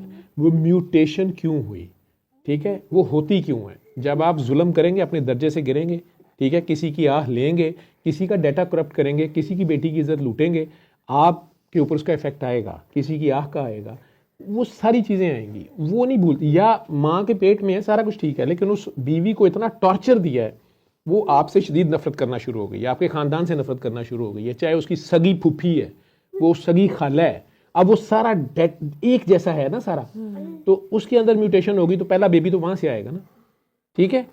और उधर से दूसरी साइड पे भी वो बटा सटा हुआ भाई जी आपस में वो भी बदला ले रहे हैं, वो भी यही कुछ कर रहे हैं, तो उसकी भी ड्यूरिंग प्रेगनेंसी वो जो 9 महीने हैं वहाँ से अगर म्यूटेशन हो गई, अब इनके बच्चे आगे जब शादियाँ होंगी तो ये मसले आने वो ज़्यादा बढ़ते जाएंगे आपस में। कर्ज और सैयद हजरात आपकी दुआ बड़ी लगती है लेकिन आपकी बददुआ भी बड़ी लगती है, एक दूसरे को फायदा लगेगी। और अगर आपस में एक दूसरे को बददुआएं दे रहे हैं, ठीक है, लगती तो उनकी बड़ी मैंने कहा ना रिएक्ट नहीं करना, ठीक है। तो अल्लाह कह रहा है कि मैंने तुम्हें कौसर अता की, पाकी अता कर दी है, लेकिन कुर्बानी देता रहे और नमाज कायम रह, फिर तेरा दुश्मन बेनामो निशान होगा। यहाँ पे अल्लाह का कलाम इसलिए पढ़ा जा रहा होता है कि मेरी मर्जी का रिजल्ट आए, मेरा मुंडा पैदा होए तो ऐदा ज़ाया हो जाए, यहाँ तो ये तक हो रहा होता है, ठीक है। वो दुआ कम है, बददुआ ज़्यादा है, कुरान से ज़्यादा उसको मंत्र की तरह इस्तेमाल कर रहे हैं, ठीक है। सास बहू नंद एक कमरे में नहीं बैठ सकती, कहती है मेरे से कुछ कर दिया, तीनों ने तस्वीरें पकड़ी हुई हैं, तीनों रेडिएट कर रही हैं और तीनों की टेंशन गलत है, ठीक है। तो आप सादात हैं, मैं आप लोग रिस्पेक्टेबल हैं मेरे लिए, लेकिन अगर वो चोरी कर रहा है तो उसका भी हाथ कट रहा है ना, ठीक है, उसके यहाँ भी लूला बच्चा पैदा हो सकता है।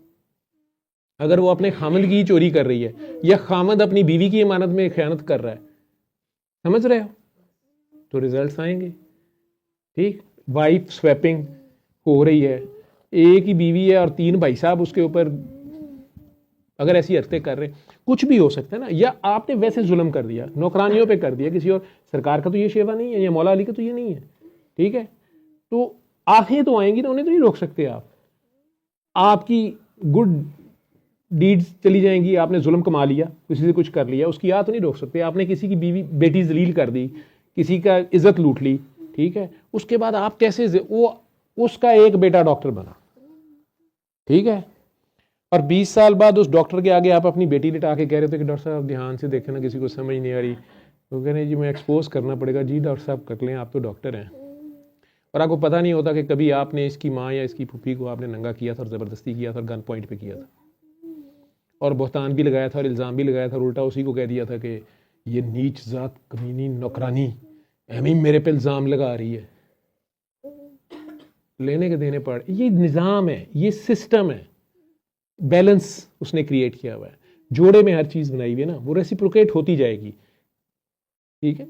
वो कज़न मैरिज नहीं, वो पहली बार। हाँ, अब ये फैमिली अगर आपस में शादियां करेगी तो वो प्रोबेबिलिटीज बढ़ती जाएंगी ना, फिर वहाँ पे अगर ये मसला आ गया है, म्यूटेशंस हो गई हैं, ठीक है, और आपस में माफ़ भी नहीं कर रहे, आपस में कंपनसेट भी नहीं कर रहे, अभी तक वो दुश्मनियाँ चल रही हैं, तो वो आगे से आगे नफरत चलती जा रही है। Getting my point. अगर कोई सैयद बीच में निकला है, कई बार सैयदों में एक सैयद होता है ना जो वक्त का सैयद होता है या उस घर का सैयद होता है, उसने सेक्रीफाइस किया होता है।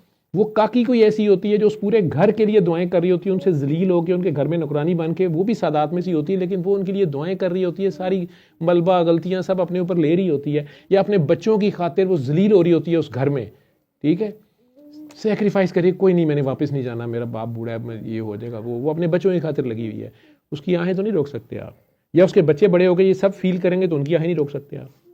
और फिर उनके आपस में जब बच्चों की शादी होंगी तो वो बदले लेंगे अपनी माँ के, समझ रहे हो। वो थॉट प्रोसेस पे वो सारा करप्ट हो जाएगा ना। थॉट में प्यार आना था, खुदा को देखते रहना था, कुर्बानी देनी थी, ठीक है।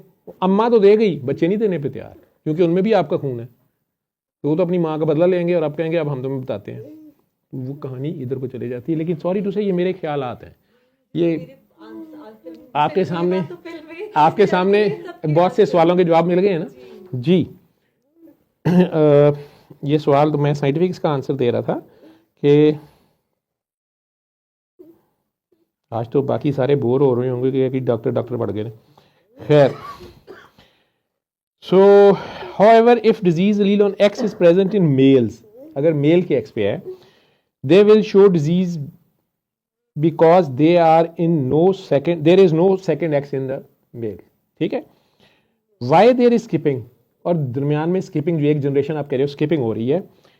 व्हेन ए फीमेल कैरियर, वो कैरियर है, who has only one X will with disease and other normal is carrier, marry a normal male, ठीक है, so all their kids will be normal except chances of 50% boys who may carry X from the mother with the disease allele only, diseased allele उनके पास आ गई है लेकिन वो dominate नहीं कर रही, रिसेसिव है ना।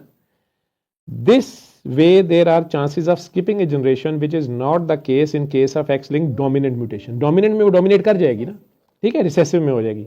अच्छा, उसका 50% ही होता है, 50% ठीक होता है, 50% खराब होता है। ज़्यादातर चांसेस में ये होता है कि जो 50% ठीक है वो टेक ओवर कर लेता है।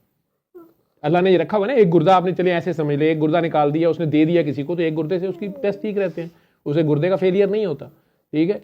लेकिन कई बार ये होता है कि एक गुर्दा यानी दोनों ही आधे खराब हो गए हैं, उसमें तो मसला हो गया, लेकिन एक गुर्दा जो है वो ठीक है, एक टोटल खराब है, लेकिन स्टिल रीनल फेलियर हो रहा होता है। ऐसा नहीं होना चाहिए, दूसरा गुर्दा तो सही परफॉर्म करे ना। इसमें जीन्स में ये है कि वो 50% हैं खराब, एक 50 ठीक है 50 खराब, बाकी आधा हिस्सा है वो टेक ओवर कर ले, वो नहीं करता, खराब वाला टेक ओवर कर जाता है। जो गंदी जीन है, जो म्यूटेट कर गई है, जिसमें करप्ट हो गया डेटा, वही डोमिनेट कर जाता है, उसे कहते हैं ना डोमिनेंट डिजीज, ठीक है। आधा होते हुए भी वो दूसरे सही 50% को वो टेक ओवर कर जाता है, ठीक, और शो भी हो जाता है, बीमारी छुपी नहीं रहती ना, ठीक है, बीमारी छुपी नहीं रहती, वो अगली जनरेशन में जाहिर हो गई, ठीक, और आदियों में नहीं जाहिर हो रही, रिसेसिव, ठीक है। तो जो सगीरा गुनाह है ना वो माफ हो जाएंगे, या छुप भी जाएंगे, या कबीरा भी किए थे लेकिन छुप के किए थे, उनका ढिढोरा नहीं पीटा था, उन पर मसलिंग नहीं की थी, उन पे आके मजाक नहीं उड़ाया था, हाँ, देखा फिर मैंने कहा सब कैसे ठोका तुम्हें, ठीक। लेकिन अगर आपने कबीरा कर दी, ये फाशी शुरू हो गई, जहां आपने खुल के ऐलान किया उस पर आपको हया भी नहीं आई, ठीक है।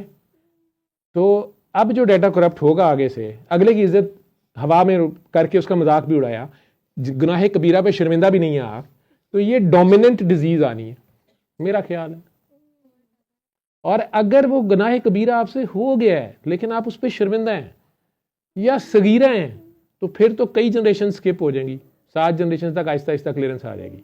अगर आप शर्मिंदा हो गए वक्त पे, अगले से माफ़ी मांग ली, या गुनाह अमूमन दूसरे से होता है, ठीक है, किसी ना किसी का नुकसान होता है, ये कम ही होता है कि आप अकेले घर से गुनाह फरमा रहे हो, ठीक, और ऊपर से उसके गवाह ना बनाए।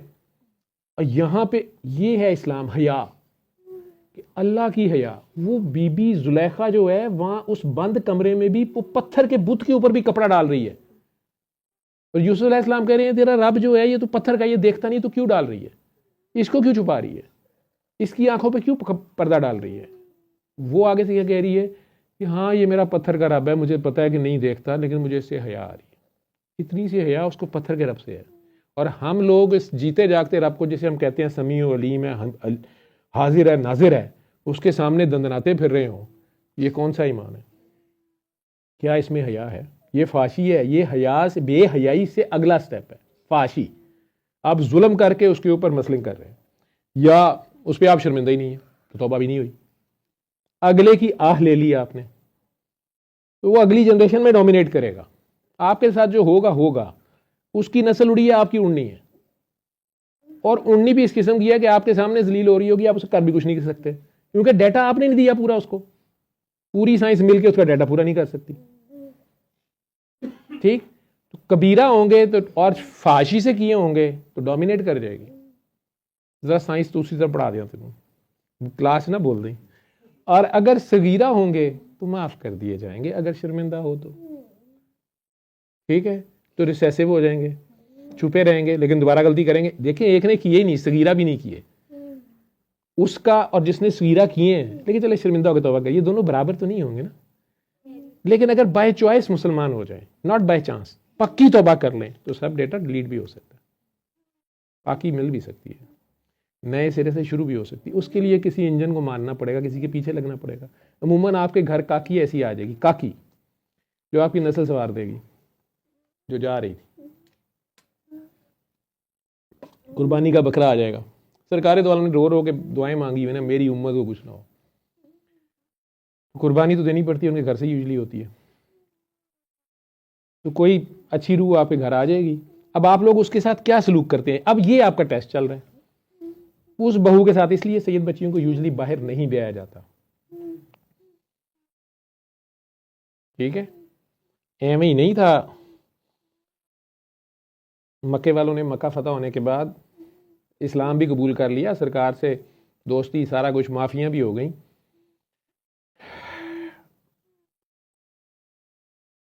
अबू सुफियान और हिंद की बेटी, अबू सुफियान खुशी से, बहुत अमीर थे वो मक्का के ताजर, वो खुशी से हज़रत अली को दे रहे थे रिश्ता, और हज़रत अली शायद एक्सेप्ट कर लेते।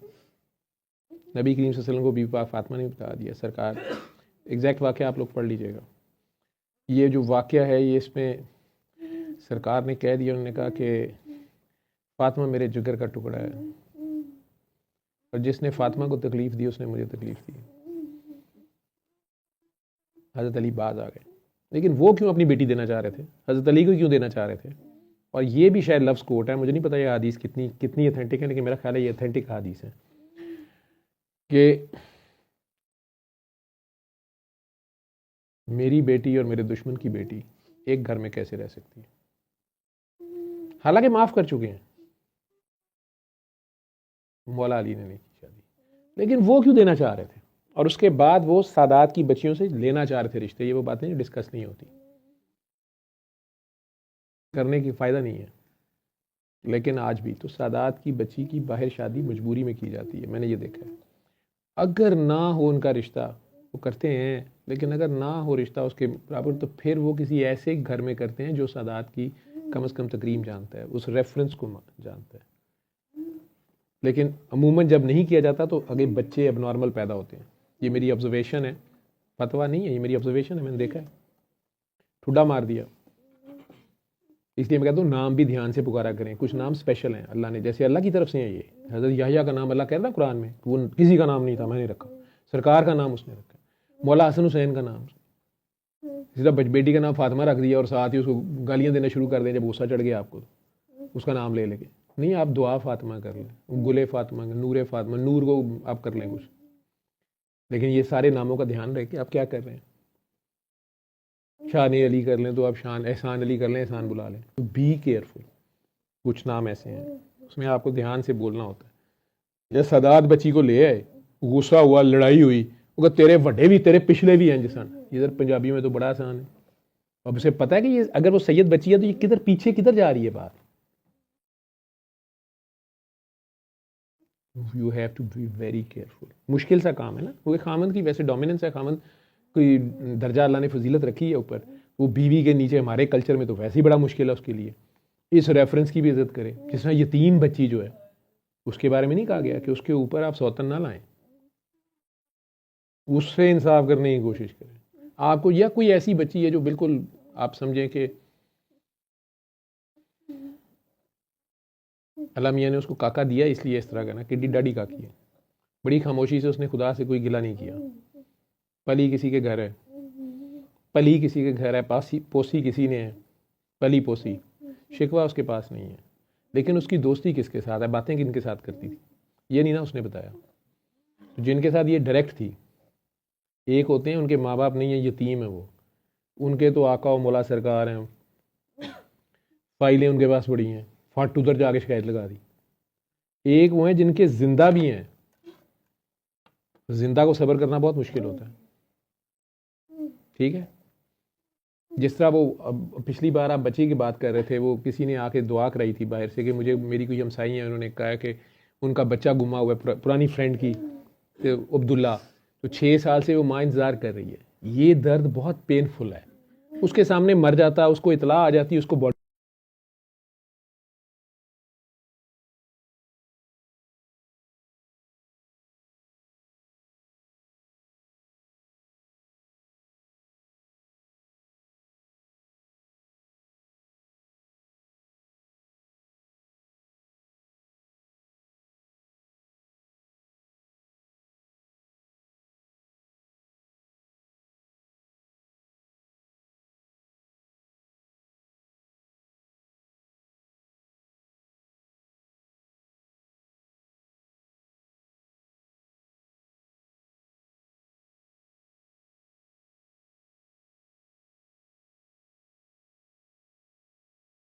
कैसे हेल्प लेंगे? शिफ्टिंग हो गई? आवाज़ आ रही है? जाना है जिन्होंने निकल जाए डॉक्टर साहब। ठीक,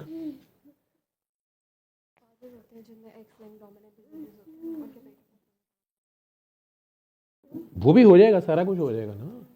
बाप में एक्सलिंग कितों आ गया बेटे बेटे में कैसे आएगा? भाई बेटे में इसलिए नहीं आएगा, बेटे के पास एक्स है ही नहीं बाप का। तो बेटा बनने के लिए वाई जरूरी है, एक्स नहीं ना ले सकता वो। हाँ,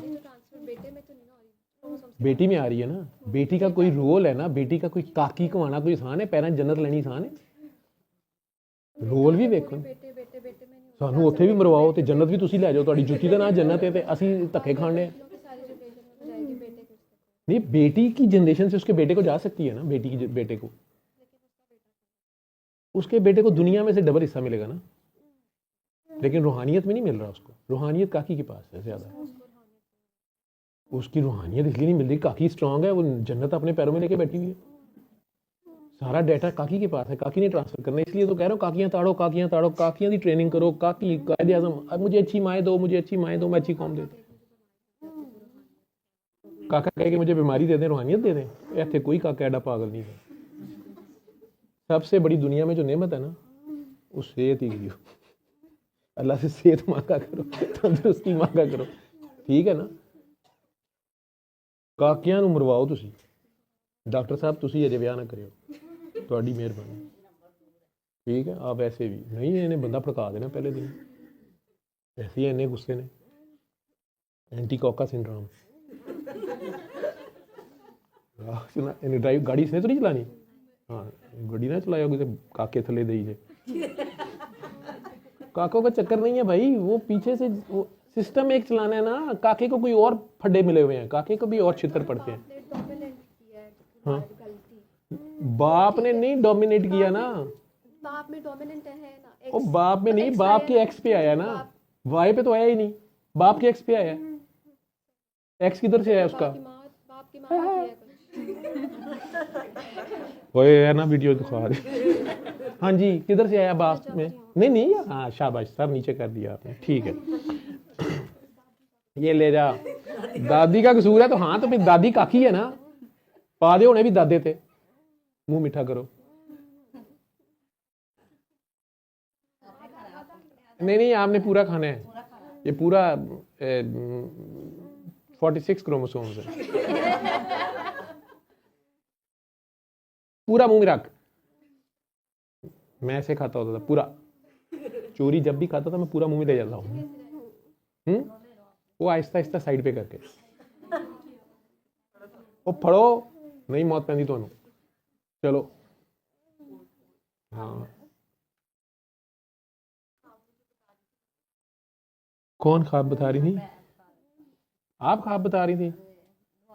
ਇਹਨਾਂ ਨੂੰ ਮਾਈਕ ਦਿਓ, ਮਾਈਕ ਦੇ ਦੱਸਣਾ ਤੇ ਠੀਕ ਹੈ, नहीं तो वो छोड़ो परे, फिर रहने दियो मेरे बारे में। दे दिया था, चलो चंगी गल बस। आप दुआ करा रहे हैं, सबकी आंखें बंद करा रहे हैं, तो कपड़े किसने पहने उसने आप बोलते हैं मैंने चोर बचा दिया। किन कपड़े वाले बंदे ने मुझे पकड़ लिया? हाँ और मैंने बोला मुझे उस वक्त 15 नहीं निकला, 11 बाई को बुलाओ, 11 बाई तो बुलाओ। अच्छा, तो फिर मैंने सब, तो वो बंदा था, बुढ़ी थी, वो सारे लाइन में सब आपने मैं सामने बैठे हो, और आपने भी स्किन कलर के कपड़े पहने हुए हैं? अच्छा, तो आपको ना किसी ने पीछे, आप आंखें बंद करा रहे हैं, दुआ करा रहे हैं, और हम भी अल्लाह कर रहे हैं, तो पीछे से चलें, अल्लाह खैर करे, अल्लाह खैर करे, और सब दुआ करें, अल्लाह खैर करे, अल्लाह खैर करे। अल्लाह हाफिज़ पुत्र जी, अल्लाह हाफिज़। मिठाई ले लो, येलो वाली, येलो वाली।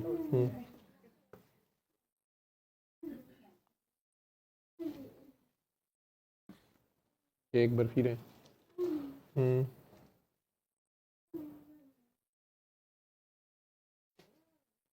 पूरी प्लेट पकड़, चल जाओ जी।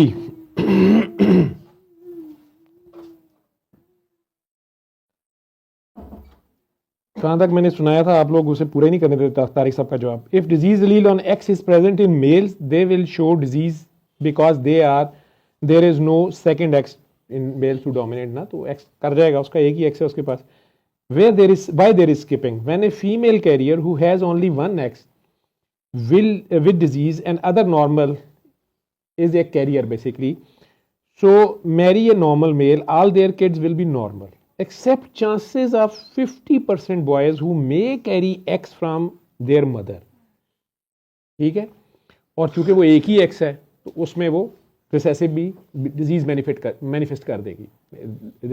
अलील रिसेसिव है, डिजीज मैनिफेस्ट कर जाएगी, जैसे हीमोफीलिया वगैरह है।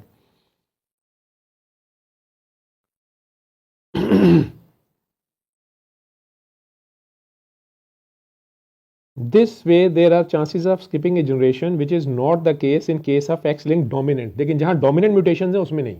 Scientifically we have 50% chances in males in a case described above or in next generation of the cousins who will marry, this chance will increase।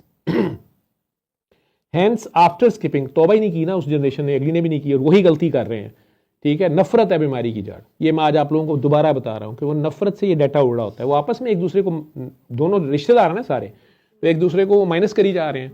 You phone और वारिद वालों ने मिलकर एक सिम बनाई है और दोनों अपने अपने राइट्स पे लड़ी जा रहे हैं और एक दूसरे का हक दे नहीं रहे। ठीक है, तो एक दूसरे का हक मार रहे हैं।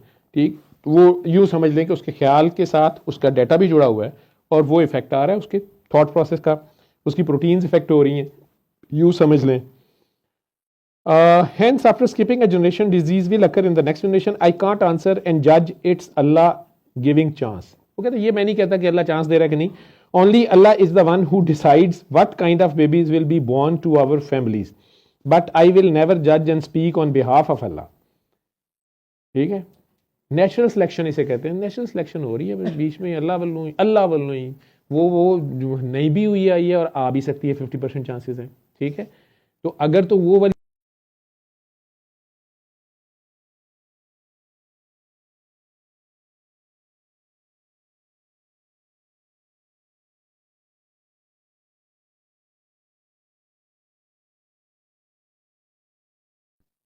ये आपके उस सवाल का जवाब है ना, जनरेशन ने पीछे से बददुआ ली हुई है।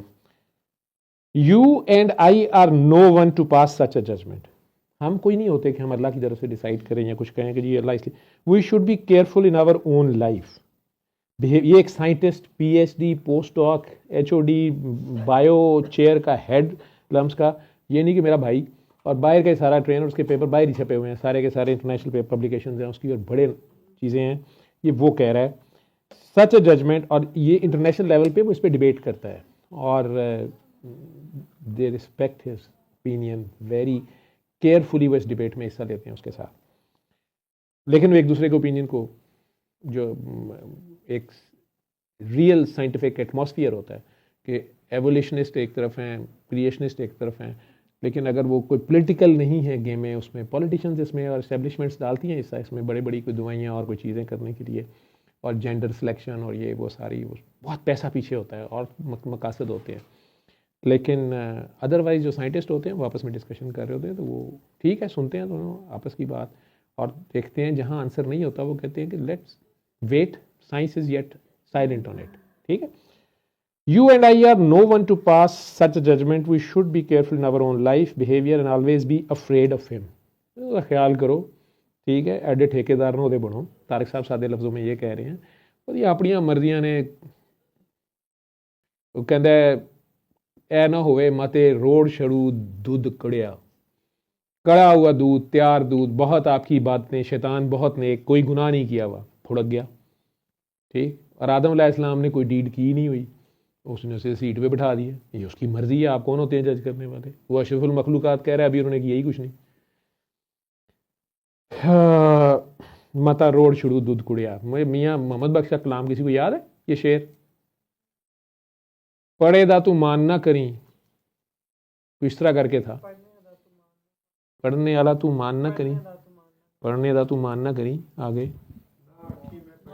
ना आखी मैं पढ़िया, ओ जब्बार कहार सदावे, मता रोड छड़ू दूध कुड़िया, तैयार हुआ हुआ खीर भी सारी की सारी अगला फारिग कर दे। नहीं नहीं, always seek rahm from him and do not think Allah is giving a chance through skipping of generation. हम ये भी नहीं किसी को कहते. It's happening in 50% of boys. It may be was career, so don't oversimplify or try to be God. Very spiritualistic and very, very, very stern warning to a person like me. ठीक है? It depends of your father or mother work career. ये depend करता है कि वो career थे या नहीं थे, क्योंकि हम में काकी बैठी हुई है, हंटिंगटन्स कोरिया इस फैमिली में रन कर रहा है. ठीक है, म्यूटेशन है ओनली. अच्छा, दूसरा सवाल भी इसके साथ ये है जी जवाब. हाँ जी, समझ आया है कि नहीं आया? हाँ जी, उस्मान को दें जी पीछे माइक.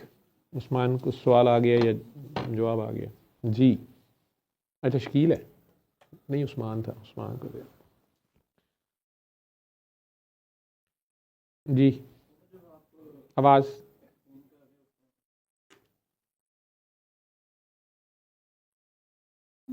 अक्सर आपसे ना जब सुना है कि जब इसी किस्म के केसेस जब आप एक्सप्लेन कर रहे होते हैं तो आपने बताया था कि जो इनहेरिटेंस क्योंकि आगे ट्रांसफ़र होती है तो इसलिए उन बच्चों को जो है वो देना पड़ता है, उसका जो है वो अब बड़ों की गलती का हिसाब देना पड़ता है उन्हें.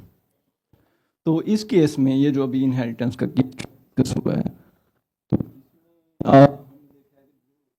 मेल्स ही सिर्फ और सिर्फ जो है वो इफेक्ट हो रहे हैं. नहीं, आपको समझ नहीं आई, फीमेल ज़्यादा इफेक्ट होती हैं. नहीं, वो तो रिसेसिव केस है ना, उनको तो पता भी नहीं चलता कि हम कैरियर हैं. तो वो उनकी औलाद में अगर आगे आ गया तो माँ को तकलीफ थोड़ी होती है. मैं डिस्कस कर रहा हूँ हाँ. कि सिर्फ इफेक्ट तो सिर्फ उनका जो है वो सिर्फ हो रहे हैं ना, और नहीं नहीं, मेल फीमेल्स में भी है ये डिजीज, सिर्फ इसी में नहीं है. ये सिर्फ एक जो एक्स लिंक डिजीज है ना, उसका उन्होंने सवाल किया हुआ है. ये जो बाकी 22 क्रोमोसोम्स है ना ऑटोसोमल, उनमें भी डिफेक्ट्स आ रहे हैं और वो भी आगे पास हो रहे हैं. जी जी, ठीक है, उसमें भी डोमिनेंट रिसेसिव हैं. ठीक, लेकिन उसमें एक्स और वाई का चक्कर नहीं है, वो ऐसा ही सारी की सारी में आ रहा है. ठीक है, गूंगे मेरे माँ बाप थे, यूजली वो शादियां फिर आपस में भी कई बार करते हैं, आपने देखा हो गूंगे मेरे. ठीक, लेकिन कई बार उनका एक बच्चा सुनने वाला होता है. वो प्रोबेबिलिटी जो है ना, 4 प्रोबेबिलिटीज जो बनती हैं, एक्स और वाई, वाई और एक्स, और उसके किस किस तरह मिल रहा है वो, और कौन से जो हाफ उसका खराब था वो डोमिनेंट था या रिसेसिव था, कौन सा वाला आ गया जो दूसरे ऑटोसोम्स हैं उसमें जो चीज़ें ये बन रही हैं. ठीक है, सोमा जो बन रहे हैं जी, ये चीज़ें जो है वो अगर वो डोमिनेंट आया तो फिर आएगा, वो चाहे मर्द हो चाहे औरत हो. रिसेसिव है तो वो साइलेंट रह जाएगा. लेकिन आप सवाल क्या करना चाह रहे हो कि मर्द ही सफ़र कर रहे हैं? जी, मेरा क्वेश्चन ये था कि जब इस केस में एक्स लिंक रिसेसिव केस में कि जब आगे ट्रांसफ़र होती है इनहेरिटेंस तो वो तो इक्वली डिस्ट्रीब्यूट होती है, लेकिन ये जो डिजीज एक्स लिंक दुनियावी इनहेरिटेंस जो है, जी जी, दुनियावी इनहेरिटेंस जो माल दौलत की, जी जी, वो कहाँ इक्वल डिस्ट्रीब्यूट होती है? लड़की को आता है हिस्सा मिलता है, लड़के को 2 नहीं, बॉयज़ में सिर्फ बॉयज़ में बराबर आ रही. अच्छा, इस केस में बॉयज़ भी जो है वो सिर्फ बॉयज़, पहली तो बात वो इफेक्ट होते हैं, लेकिन बॉयज़ भी 50% इफेक्ट हो रहे हैं. वो बाकी जो 50% है वो चांसेस हैं 50% प्रोबेबिलिटी, यानी उसका लड़का एक ही पैदा हुआ है. ऐसे ही, अगर एक ही पैदा हुआ है तो हो सकता है उसमें बीमारी आए, ये भी हो सकता है ना आए. जी जी, ऐसे 2 पैदा हुए हैं, हो सकता है दोनों में ही ना हो सकता है एक में हो और एक में ना हो. ठीक है, हो सकता है उसके 4 पैदा होने थे लेकिन पहले 2 पैदा हुए, फिर उसने किए ही नहीं, वो दोनों ही बीमार हैं.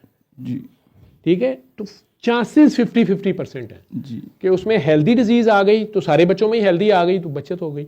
लेकिन अगर उसमें से खराब आ गई तो वो चांस है, यानी दोनों चांसेस है ना, सही आ गया तो बच गया, खराब आ गई क्योंकि उसके पास है एक्स एक ही है ना, उसके पास वाई तो है ही नहीं, जो दूसरी वो एक्स तो है ही नहीं दूसरा उसके पास ना, वो तो लड़की के पास है. लड़के के पास दूसरा वाई है, उसने उसमें हिस्सा नहीं देना, तो उसका एक एक्स का हिस्सा लूला लंगड़ा आ गया तो वो काबू हो जाएगा. ठीक है, लेकिन उसको अगर हेल्दी ही मिला चारों बच्चों को तो वो चारों भी बच जाएंगे. प्रोबेबिलिटी की बात हो रही है कि 50% चांसेस हैं कि वो आ जाए या वो आ जाए. ठीक, लड़की में इसलिए नहीं आ रहा, लड़की में आ गया लेकिन शो नहीं होगा, लेकिन लड़की आगे पास कर सकती है. समझ गए? वो ऐसे है. तो आप कहना क्या चाह रहे हो कि इसलिए उसको ज़्यादा मिलती है? नहीं नहीं, मैं ये कह रहा था कि अगर उसको इनहेरिटेंस की अगर हम उसको एक्सप्लेन करें कि क्योंकि उनको जो है वो बच्चों को इसलिए हिसाब देना पड़ता है क्योंकि वो इनहेरिटेंस क्योंकि पास करते हैं, तो इसलिए बड़ों की गलती का बच्चों को भी जो है हिसाब देना पड़ता है. तो इनहेरिटेंस तो सबके अंदर जो है वो इक्वली डिस्ट्रीब्यूट होगी या जिस जो कायदा है, तो इस ये जो डिजीज है, इनहेरिटेंस सिर्फ ये मादी इनहेरिटेंस आप कह रहे हैं ना कि जायदाद एक कनाल ते 2 कनाल जी, जी। मिलेगी बराबर, ये लड़कों को बराबर मिलेगी ना, लेकिन सारा कुछ बराबर उस सेंस में नहीं ना आ रहा। एक बड़ा लड़का है वो ज्यादा डोमिनेट कर रहा, अब्बे माँ का कई बार उसको ज्यादा प्यार, जिम्मेदारियां उस पर ज्यादा पड़ती हैं, ये भी तो होता है कि नहीं होता। जी, जी। एक ज्यादा लायक है, एक कम, एक नखट्टू है, एक माँ बाप का ज्यादा ताबेदार है, एक बहुत ही नालायक है, ठीक है। इनहेरिटेंस वो वर्ल्डली तो आ रही है, लेकिन इस तरह की चीजें जो हैं वो फिर जो ताबेदार है या जो ज्यादा लायक है, जो ज्यादा नेक है, वो भी फर्क आ रहा है ना। एक ही चंगेर पे पल रहे हैं हजरत यकूब अलैहिस्सलाम के घर बेटे, लेकिन यूसुफ अलैहिस्सलाम डिफरेंट है, बाकी 11 भाई डिफरेंट हरकत कर रहे हैं। नूह अलैहिस्सलाम का एक बेटा कुछ कर रहा है, दूसरा कुछ कर रहा है, हालांकि बाप तो इकट्ठा खिला रहा है, दोनों को इनहेरिटेंस उस तरह, उनकी डीड्स अपनी भी शुरू हो जाएंगी ना आगे।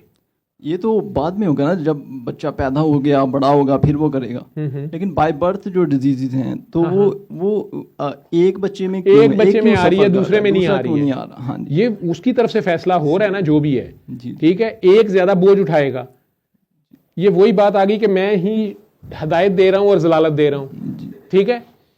वो जो बच्चा बीमार पैदा हुआ है वो रिएक्ट कैसे करता है, वो बड़ा होके अपनी उसे हैंडीकैप पे भी अल्लाह का शुक्रगुजार रहता है। मैंने ऐसे बच्चे देखे हैं, ठीक है, हालांकि वो डिफरेंट है दूसरों के मुकाबले में, उसको नजर नहीं आ रहा, या उसकी कानों में नहीं है, या उसका कोई बर्थ डिफेक्ट है, लेकिन वो हम्बल है। एक है वो बहुत एग्रेसिव है, या वो अल्लाह से भी नाराज है इस बात पे, ठीक है। उसको हालांकि उसकी कंपनसेशन में बहुत ज्यादा जहानत फतानत मिली हुई है, ठीक। वो दूसरे बच्चे के मुकाबले में, दूसरे के पास उतना आईक्यू नहीं है, लेकिन वो अपनी उसी बात को रगड़ी जा रहा है। ये डिफरेंस आएगा आगे। टेस्ट चल रहा है ना, मुसलसल टेस्ट चल रहा है। पिछली जनरेशन की जो की है, अगले की जो बात है, अगर वो किसी हैंडीकैप से शुरू कर रहा है रेस, तो वो उसके दादे का ही कसूर है ना। वो क्यों आ रहा है, उसकी प्रेगनेंसी में माँ की हालत और थी, उसकी प्रेगनेंसी में माँ की हालत और थी। बाप उसकी प्रेगनेंसी में हराम कमा के लाया, बाप ने उसकी प्रेगनेंसी में हराम किया, या माँ जो है उसने हराम किया, या माँ ने गलत किया, या माँ गुस्से में थी, या माँ पे जुल्म हुआ, माँ की बददुआ लग गई। माँ ने बददुआ तो अपने ससुराल वालों को दी, लेकिन ऑफस्प्रिंग तो उनका था, समझ रहे हो। तो पहली बार माँ बड़ी खुश थी, दूसरी बार माँ परेशान थी, और सादात बच्ची की बहुत ज्यादा लगती है। उसका फायर जो है वो बहुत तेज लगेगा, समझ रहे हो। उसका प्रोटोकॉल और है, समझ आ रही है कि नहीं आ रही। तो ये मल्टी फैक्टोरियल चीजें होंगी। मैं ये एवं डिस्कशन तो मैं तो साइंटिफिक उसमें करना शुरू हो गया उनके लिए। प्रैक्टिकली उसमें मैसेज ये है कि जुल्म ना करो, किसी की आ ना लो, छोड़ो। पर एक ऐसे यार कह रहे वो जिस तरह खातून ने मुझे बददुआएं दी हैं यूके से कि जी आप लोग जजमेंटल हो गए, कह देते हैं जी अब्बे का कसूर है और ये माँ बाप का कसूर है, बच्चे का नहीं है, ये आपके अल्लाह का है, वो सारा ये कह रही थी, ठीक है। क्योंकि वो अल्लाह पे डाल रही थी, मेरे मुंह से कुछ बातें निकल गई, ठीक है, कि आप ये हल्फन कहती हैं कि ऐसे ऐसे नहीं हुआ। कुछ ऐसी चीज़ें हैं जो मैं नहीं बोल सकता। मेडिकल साइंस कुछ ऐसी बाय बर्थ बीमारियां हैं जिनको मेडिकल साइंस नहीं जानती, अभी तक भी नहीं जानती कि क्यों होती हैं, ठीक। मेरी ऑब्जर्वेशन में अगर कुछ आई हैं तो वो बहुत बड़ा स्टिग्मा है, अगर मैं बोलूँ उसको तो मैं बोलने नहीं चाहता, ज़रूरत नहीं है। अल्लाह ने एक बात पर्दे में रखी है, अच्छा है पर्दे में, साइंस खुद निकालेगी, निकालती फिर। हाँ, मैं ये कह सकूंगा कि ये गलत काम ना करो, ये करो। जब अल्लाह रसूल ने 1400 साल पहले कह रही है ये करना है, ये नहीं करना, आप उसका मजाक बनाएं, आप हफ्ते वाले दिन मछली पकड़ के खाएं, शजरे ममनुआ को आप हाथ लगाएं, ठीक है। आपको कह दिया जाए इस हफ्ते आपने नहीं ये काम करना, आप कहें मैंने इस हफ्ते भी करना है, कौन सा कोई देख रहा है, ठीक है। आपको कह जाए यार आपका अपना घर है, आप मेन दरवाजे से आया करें, आप कहें नहीं मैंने पिछली दीवार फलांग के आना है, किसी को क्या पता है, तो चले नहीं पता तो ना सही, ठीक है। लेकिन फिर आपको तो पता है, तो आपको पता तो लगेगा, तो फिर अल्लाह दे पा दो। अब समझ आ रही है। अब उस बच्चे का क्या कसूर है, अब माँ बाप से पूछे, या बाप ही उस माँ बेगुनाह थी, सेक्रीफाइस कर रही, बच्चे की खातिर उसने मारे खाई हैं, वो बाप ही इतना जुल्म कर रहा है, उस बेचारी को यार निकल गई है, या उसके माँ बाप की निकल गई है मजबूर की, तो इसकी अपनी औलाद में वो आएगी। विरासत ले रहे हैं ना चौधरी साहब, सेठ साहब, नवाब साहब के बच्चे, बाकी भी तो विरासत में आ रहा है कि नहीं आ रहा उन्हें। अगर आ रहा है सारा कुछ, तो भाई अगर दुआएं आ रही हैं, फैज़ आ रहा है, तो आहें भी इन्होंने लेनी है, समझ रहे हो। वो फिर किड टू किड डिफरेंस ये है कि उस वक्त माँ की क्या हाल, माँ का रोल उसमें बहुत इंपॉर्टेंट, मेडिकली भी बहुत इंपॉर्टेंट है, जेनेटिकली भी बहुत इंपॉर्टेंट है। वो माँ के ही डेटा करप्ट हो रहा है, माँ ही हसास है, माँ के पास है मेन मस्त जो कुछ है, वो माँ बेचारी को तंग कर रहे हो अपनी सो कॉल्ड डोमिनेंस के चक्कर में, और वो आजिज बनी हुई है। ये आजिज जो होता है ना, ये गोडे गिट्टों से ले जाता है। और उसके बाद अमूमन ऐसे बच्चों के अंदर माँ थोड़ी देर देखेगी, वो सारी माँ कई बार मर जाएगी, जो मजलूम होगा वो जल्दी चला जाएगा, जालिम बाद में वो भुगत रहा होगा। और कई बार ये तक नहीं पता होता कि ये मेरा अपना किया धरा है, दोष खुदा को दे रहा होता है, जादू को दे रहा होता है, किसी दे कीते किराए को दे रहा होता है, अपने हाथों की बोई फसल है। तो बाबा फिर इस केस में जो मदर का, क्योंकि बहुत ज़्यादा जो है वो इसमें होता है, माँ का रोल बहुत ज़्यादा है। रोल इम्पोर्टेंट माँ जितनी पॉजिटिव, जितनी सेक्रीफाइसिंग, जितनी खुदा तरस, जितनी अल्लाह लोग होगी, नस्ल में उसका इफेक्ट आएगा। तो माँ की नूह अलैहिस्सलाम छोटी पर्सनैलिटी है, जी जी, नहीं बहुत बढ़िया डेफिनेटली, लेकिन बेटा माँ का रोल। जी जी, इस्माइल अलैहिस्सलाम वालिद के साथ रहे ही नहीं, माँ का रोल, ठीक है। यूसुफ अलैहिस्सलाम के वो जो बाकी भाई हैं, और यूसुफ अलैहिस्सलाम और बिन्यामीन दूसरी माँ से हैं, बाप एक ही है, हज़रत याकूब अलैहिस्सलाम है, दाता इब्राहिम अलैहिस्सलाम ही है सारों के, ठीक है। वाई क्रोमोसोम आ रहा है ना, पर दादा उनका इस्माइल अलैहिस्सलाम है, दादा उनका इसहाक अलैहिस्सलाम है, लड़के हैं ना, जी जी, सबको वाई आ रहा है वहीं से, हज़रत इब्राहिम अलैहिस्सलाम वाला, जी जी, ठीक। माँ से तो ना वाई आ सकता, लेकिन यूसुफ अलैहिस्सलाम पे भी वाई यूसुफ इब्राहिम अलैहिस्सलाम का है, लेकिन एक्स कोई और आ गया। वो आप पता करोगे तो पीछे से निकल आएंगी बेटी किसी और बड़े पैगंबर की, साफ सुथरा एक्स होगा, ठीक। इनकी जो माँ थी वो उनको खुद फीड करती रहती थी कि ये तुम्हारा बाप ये छोटे वाले से ज़्यादा प्यार करता है, इसने सारा कुछ इसको ही दे देना है, बच के रखो। ये माएँ फीड कर रही होती हैं, ये नफरत भी माँ डाल रही होती है ससुराल वालों के खिलाफ या बाप के बारे में, तो वो बच्चे के माइंड पे इफेक्ट आता है। माँ पॉजिटिव सोच में होगी, अल्लाह तवक्कल होगी, सुलाजू होगी, सेक्रीफाइसिंग होगी, बड़े ज़र्फ वाली होगी, औलाद बड़े ज़र्फ की मालिक होगी, ज़्यादा चांसेस यही हैं, ठीक है जी। तो बाबा जी इसमें फिर, बाबा जी मैं नहीं, डॉक्टर साहब, हाँ जी। अच्छा, इसमें फिर जो माँ की तौबा जो है वो भी ज़्यादा इफेक्ट करेगी इस किस्म माँ तौबा कर ले, जब अभी बच्चा पूरा बना नहीं 12 साल की एज तक, उससे पहले तौबा करके माँ माँ माँ मैं बार बार कहूँगा, माँ दुआ करे। लेकिन बाप के भी बड़े बड़े गंदे रोल हैं, लेकिन कम है। मैंने दिखा केसेस आपके सामने आए तो हैं, आप लोगों को नंगा तो नहीं करना ना, जो आपको नहीं पता। पहले केसेस दुआ सेशंस में हैं, 6-6 साल से बच्चे को बुखार हो रहा है, पूरे दुनिया के अस्पतालों में लेके फिर रहे हैं, छोटा सा बच्चा सफ़र कर रहा है 6 साल से, डॉक्टरों ने 2-2 बार टीबी की दवाइयाँ दे दी हैं, स्टीरॉइड्स दे दी हैं, डायग्नोसिस कोई नहीं है, बड़े बड़े अस्पतालों में। 6 साल बाद बाप को समझ आती है कि वो जो तबलीग के बहाने घर से जाता है कहीं और किसी डंडी वहाँ मार रहा था, वो वहाँ से तौबा किया, उसका बुखार ठीक हो गया, लेकिन फिर माँ नहीं माफ़ कर रही।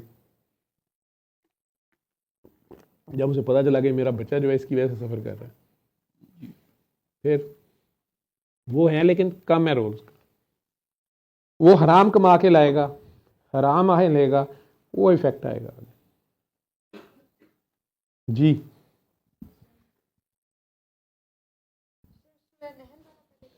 जी आपका जीन्स वाले हो गए सवाल आपके? ये जीन्स का एक और सवाल था।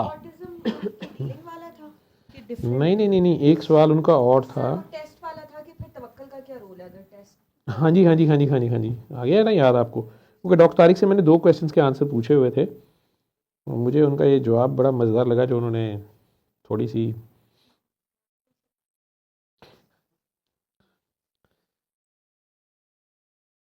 उनका फील्ड है ना, उन्होंने कहा जजमेंटल ना हो ज़्यादा। Should people get tested before marriage? हाँ, ये वाला सवाल जो जेनेटिक काउंसलिंग की बात हो रही थी, और कज़न मैरिज के अलावा वैसे भी कि किसी भी शादी से पहले सारे टेस्ट कराएं जी, लड़का लड़की, कि उनमें चले थैलेसीमिया की हो सकती है, ठीक है, हीमोफीलिया के लिए हो सकती है, ठीक है। अव्वल तो इसी पे मंगनियाँ टूट जाएंगी कि जी ये टेस्ट कराएंगे, तो जी क्यों कराएंगे? गवर्नमेंट की तरफ से लॉ बन जाए तो शायद हो जाए, लेकिन उसके लिए इतना पैसा और फंड कहाँ से आएगा?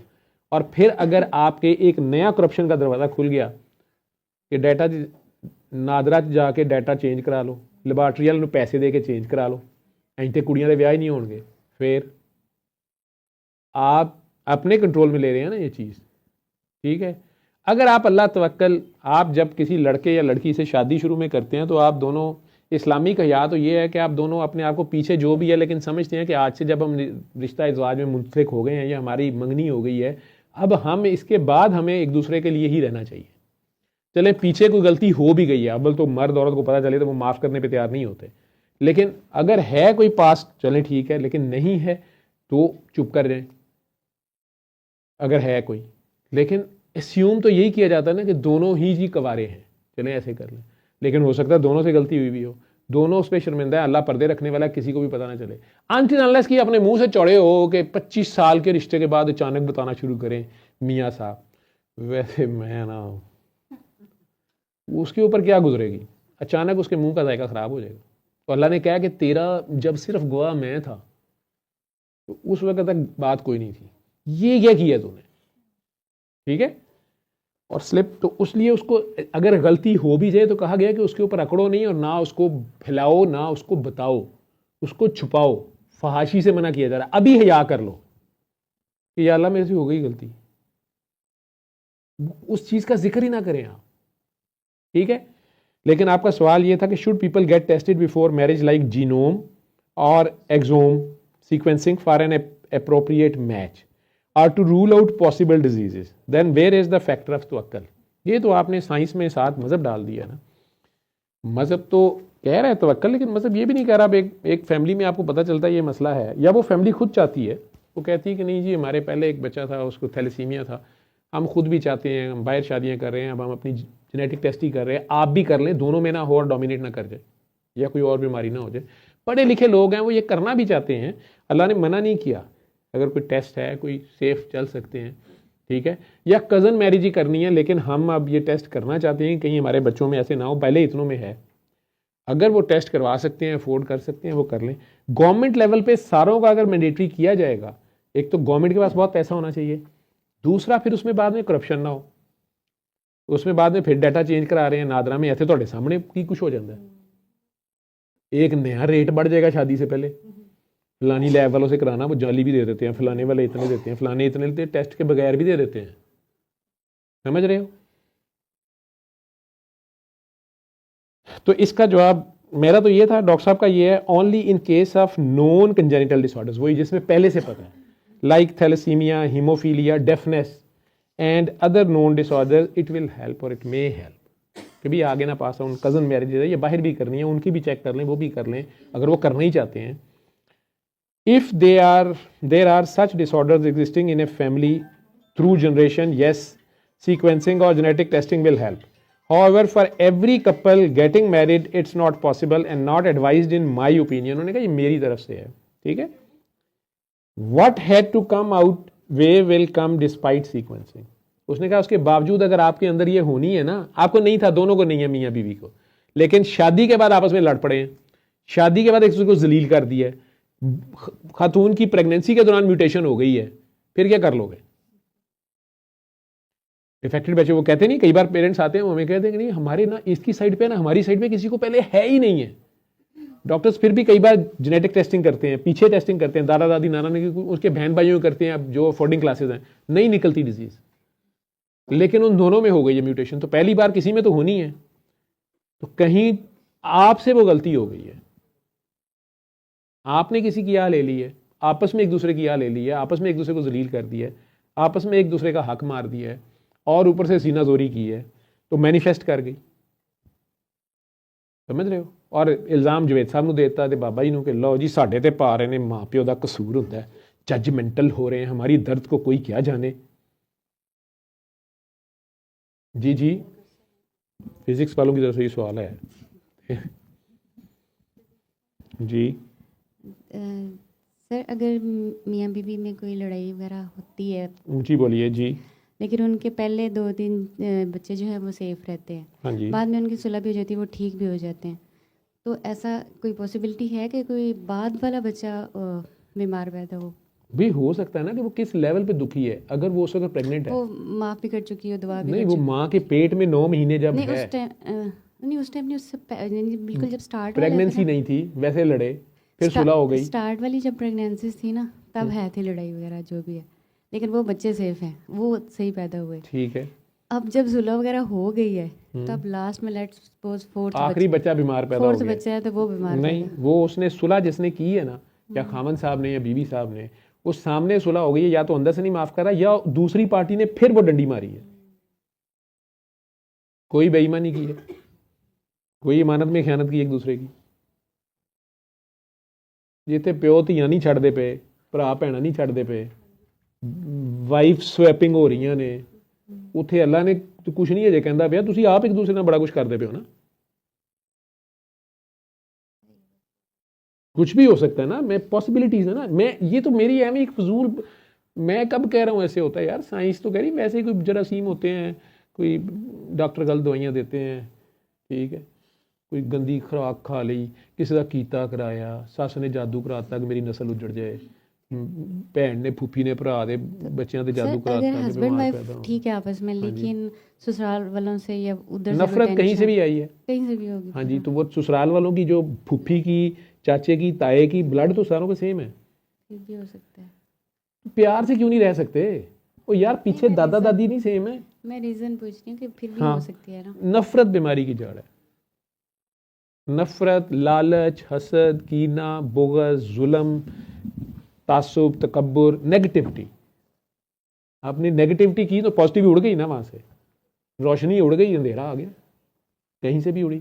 आपको एक अच्छी चीज़ दी थी, आपने ज़ाया कर दी। भाई आप दूसरे बंदे के साथ नाइंसाफ़ी है ना, उसके मुकाबले में एक और है भाई, वो अपनी बीवी के साथ बहुत अच्छा है, तो उसकी औलाद और इसकी औलाद एक जैसी नहीं ना होगी। समझ रहे हो जी? सो डॉक्टर साहब का आंसर तुम लोग पूरे सुन। म्यूटेशंस राइज मैंने सुना दिया था कि नहीं? नहीं, साइंस पूरी पढ़ाई में ਤੁਹਾਨੂੰ। If there are such disorders existing in a family through generation, yes, sequencing or genetic testing will help. However, for every couple getting married, it's not possible and not advised in my opinion. What had to come out way will come despite sequencing. ठीक है, जो उस generation से अगर हो गई mutation तो फिर क्या करोगे? Moreover, important question is in perfect normal parents, how diseased kids are born. वो कहते पहले ये सोचो ना, जो बिल्कुल ठीक थे, सारा कुछ ठीक है, बाद में फिर बच्चा बीमार पैदा हो गया, वो क्यों होता है? Mutations rise in germline and passed on to kids. In such a case, genetic test of parents can't help. Every egg is a newly formed cell. Any error during its formation or sperm formation will impact our health. Genetic testing only helps already known. Running in a family disorder and test is advised. But what about the cases I described above? जहाँ पे पहले सारा कुछ ठीक है. Hence again let's stay positive, seek Rahm Karam from Allah and always fear Allah. Stay positive and spread positivity. This is all we can do as humans. No sequencing or testing can save us from what is going to come out way. Number 3, tawakkul is pray a lot and leave results on Allah. We are also advised to do our part. कोशिश हमारा part है, हमारे हिस्से का जो part है वो करें हम मुस्बत रहें, हम पॉजिटिव लाइफ गुजारें, हम प्यार बने, हम नफरत ना करें, हम ज्यादती ना करें, हम जुल्म ना करें। हमें जो हमारे इख्तियार में एक चीज़ है, गुनाह ना करना। एक काम है वो करना नहीं है, हम वो ना करें। वो हम करेंगे, अल्लाह कुछ नहीं जा रहा, हमारा नुकसान हो रहा है, हमारी एलील्स जीन्स डिफेक्ट हो रही हैं, जो हम गलत कर रहे हैं, तो वो हम आगे फिर पास भी कर रहे हैं। हम चलें हराम का पैसा ला रहे हैं, जुल्म करके ला रहे हैं, किसी का हक मार के ला रहे हैं, तो उसके साथ आहें आ रही हैं, वो हमारी औलाद खा रही है, वो हमारी औलाद एंजॉय कर रही है, तो it is with the cost. तो हम अपना रोल अच्छा प्ले करेंगे, उसके बावजूद नेक हो के भी फाइनल फैसला उसकी तरफ से है, ठीक है, टेस्ट उसकी तरफ से आते जाएंगे, तो वो फिर रिजल्ट उसके ऊपर रखना और उसके ऊपर फिर खुश रहना। जो मौला अली की मैं मिसाल देता हूँ, मैंने अपने इरादों के टूटने से अपने अल्लाह को पहचाना है। अगर मैं इरादा करता हूँ तो पूरी कोशिश करता हूँ, कामयाब होता हूँ तो खुश होता हूँ और शुक्र अदा करता हूँ। किस चीज़ का? कि अल्लाह शुक्र है तूने मेरे से अपनी मर्जी का काम लिया, मेरी मर्जी का नहीं, अपनी मर्जी का काम लिया, मेरे से मुझे तौफीक दे दी है। तो हम्बल ऐसा ये नहीं कहा कि मैंने कर दिया, देखा मेरा इरादा था, नहीं कहा तेरा इरादा था, ये इरादा तेरा था इसलिए हुआ है। और अगर मैं इरादा करता हूँ और मुकम्मल कोशिश करता हूँ खूब कोशिश करता हूँ, पूरी कोशिश करता हूँ और नाकाम हो जाता हूँ, तो मैं ज़्यादा खुश होता हूँ और ज़्यादा शुक्र अदा करता हूँ। किस चीज़ का? या अल्लाह शुक्र है तूने मुझे अपनी मर्जी के खिलाफ जाने से रोक लिया। ये इरादा तेरा नहीं था, नहीं तो हो गया रहता, ये मेरा था, और तेरा इरादा भी की और है। चाहे ये मुझे काम अच्छा ही लग रहा है लेकिन अभी इसमें देर है, या तू इसे किसी और टाइम पे करना चाहता है, तो ठीक है, मैंने अपनी पूरी कोशिश करनी है, मैंने अपनी कोशिश की। तेरा जो फैसला है ये किसी जादू से नहीं बदला, ये किसी नज़र से नहीं बदला, ये किसी से नहीं बदला, ये तेरी मर्जी है, मैं हाजिर हूँ। ये आज सी, ये फिर सरेंडर है, ये है ज़ीरो।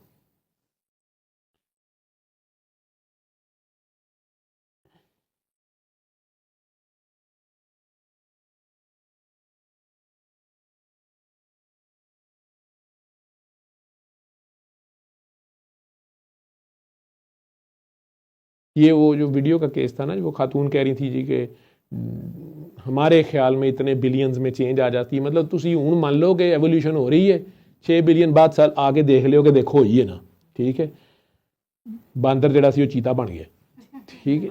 लेकिन वो उसका उन्होंने जवाब दिया हुआ है कि these are a lot of hand waving, these are a lot of hand waving. If one talks about all this then you should also accept all other evolution arguments as well. He is so careful. So we cannot and should not pick one argument, use it to build our case and leave the rest. What is it turns out to be wrong tomorrow?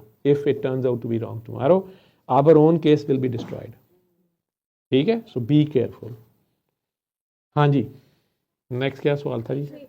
जी सल्ले अला सल्ले अला सल्ले अला सल्ले अला सल्ले अला शफीना सल्ले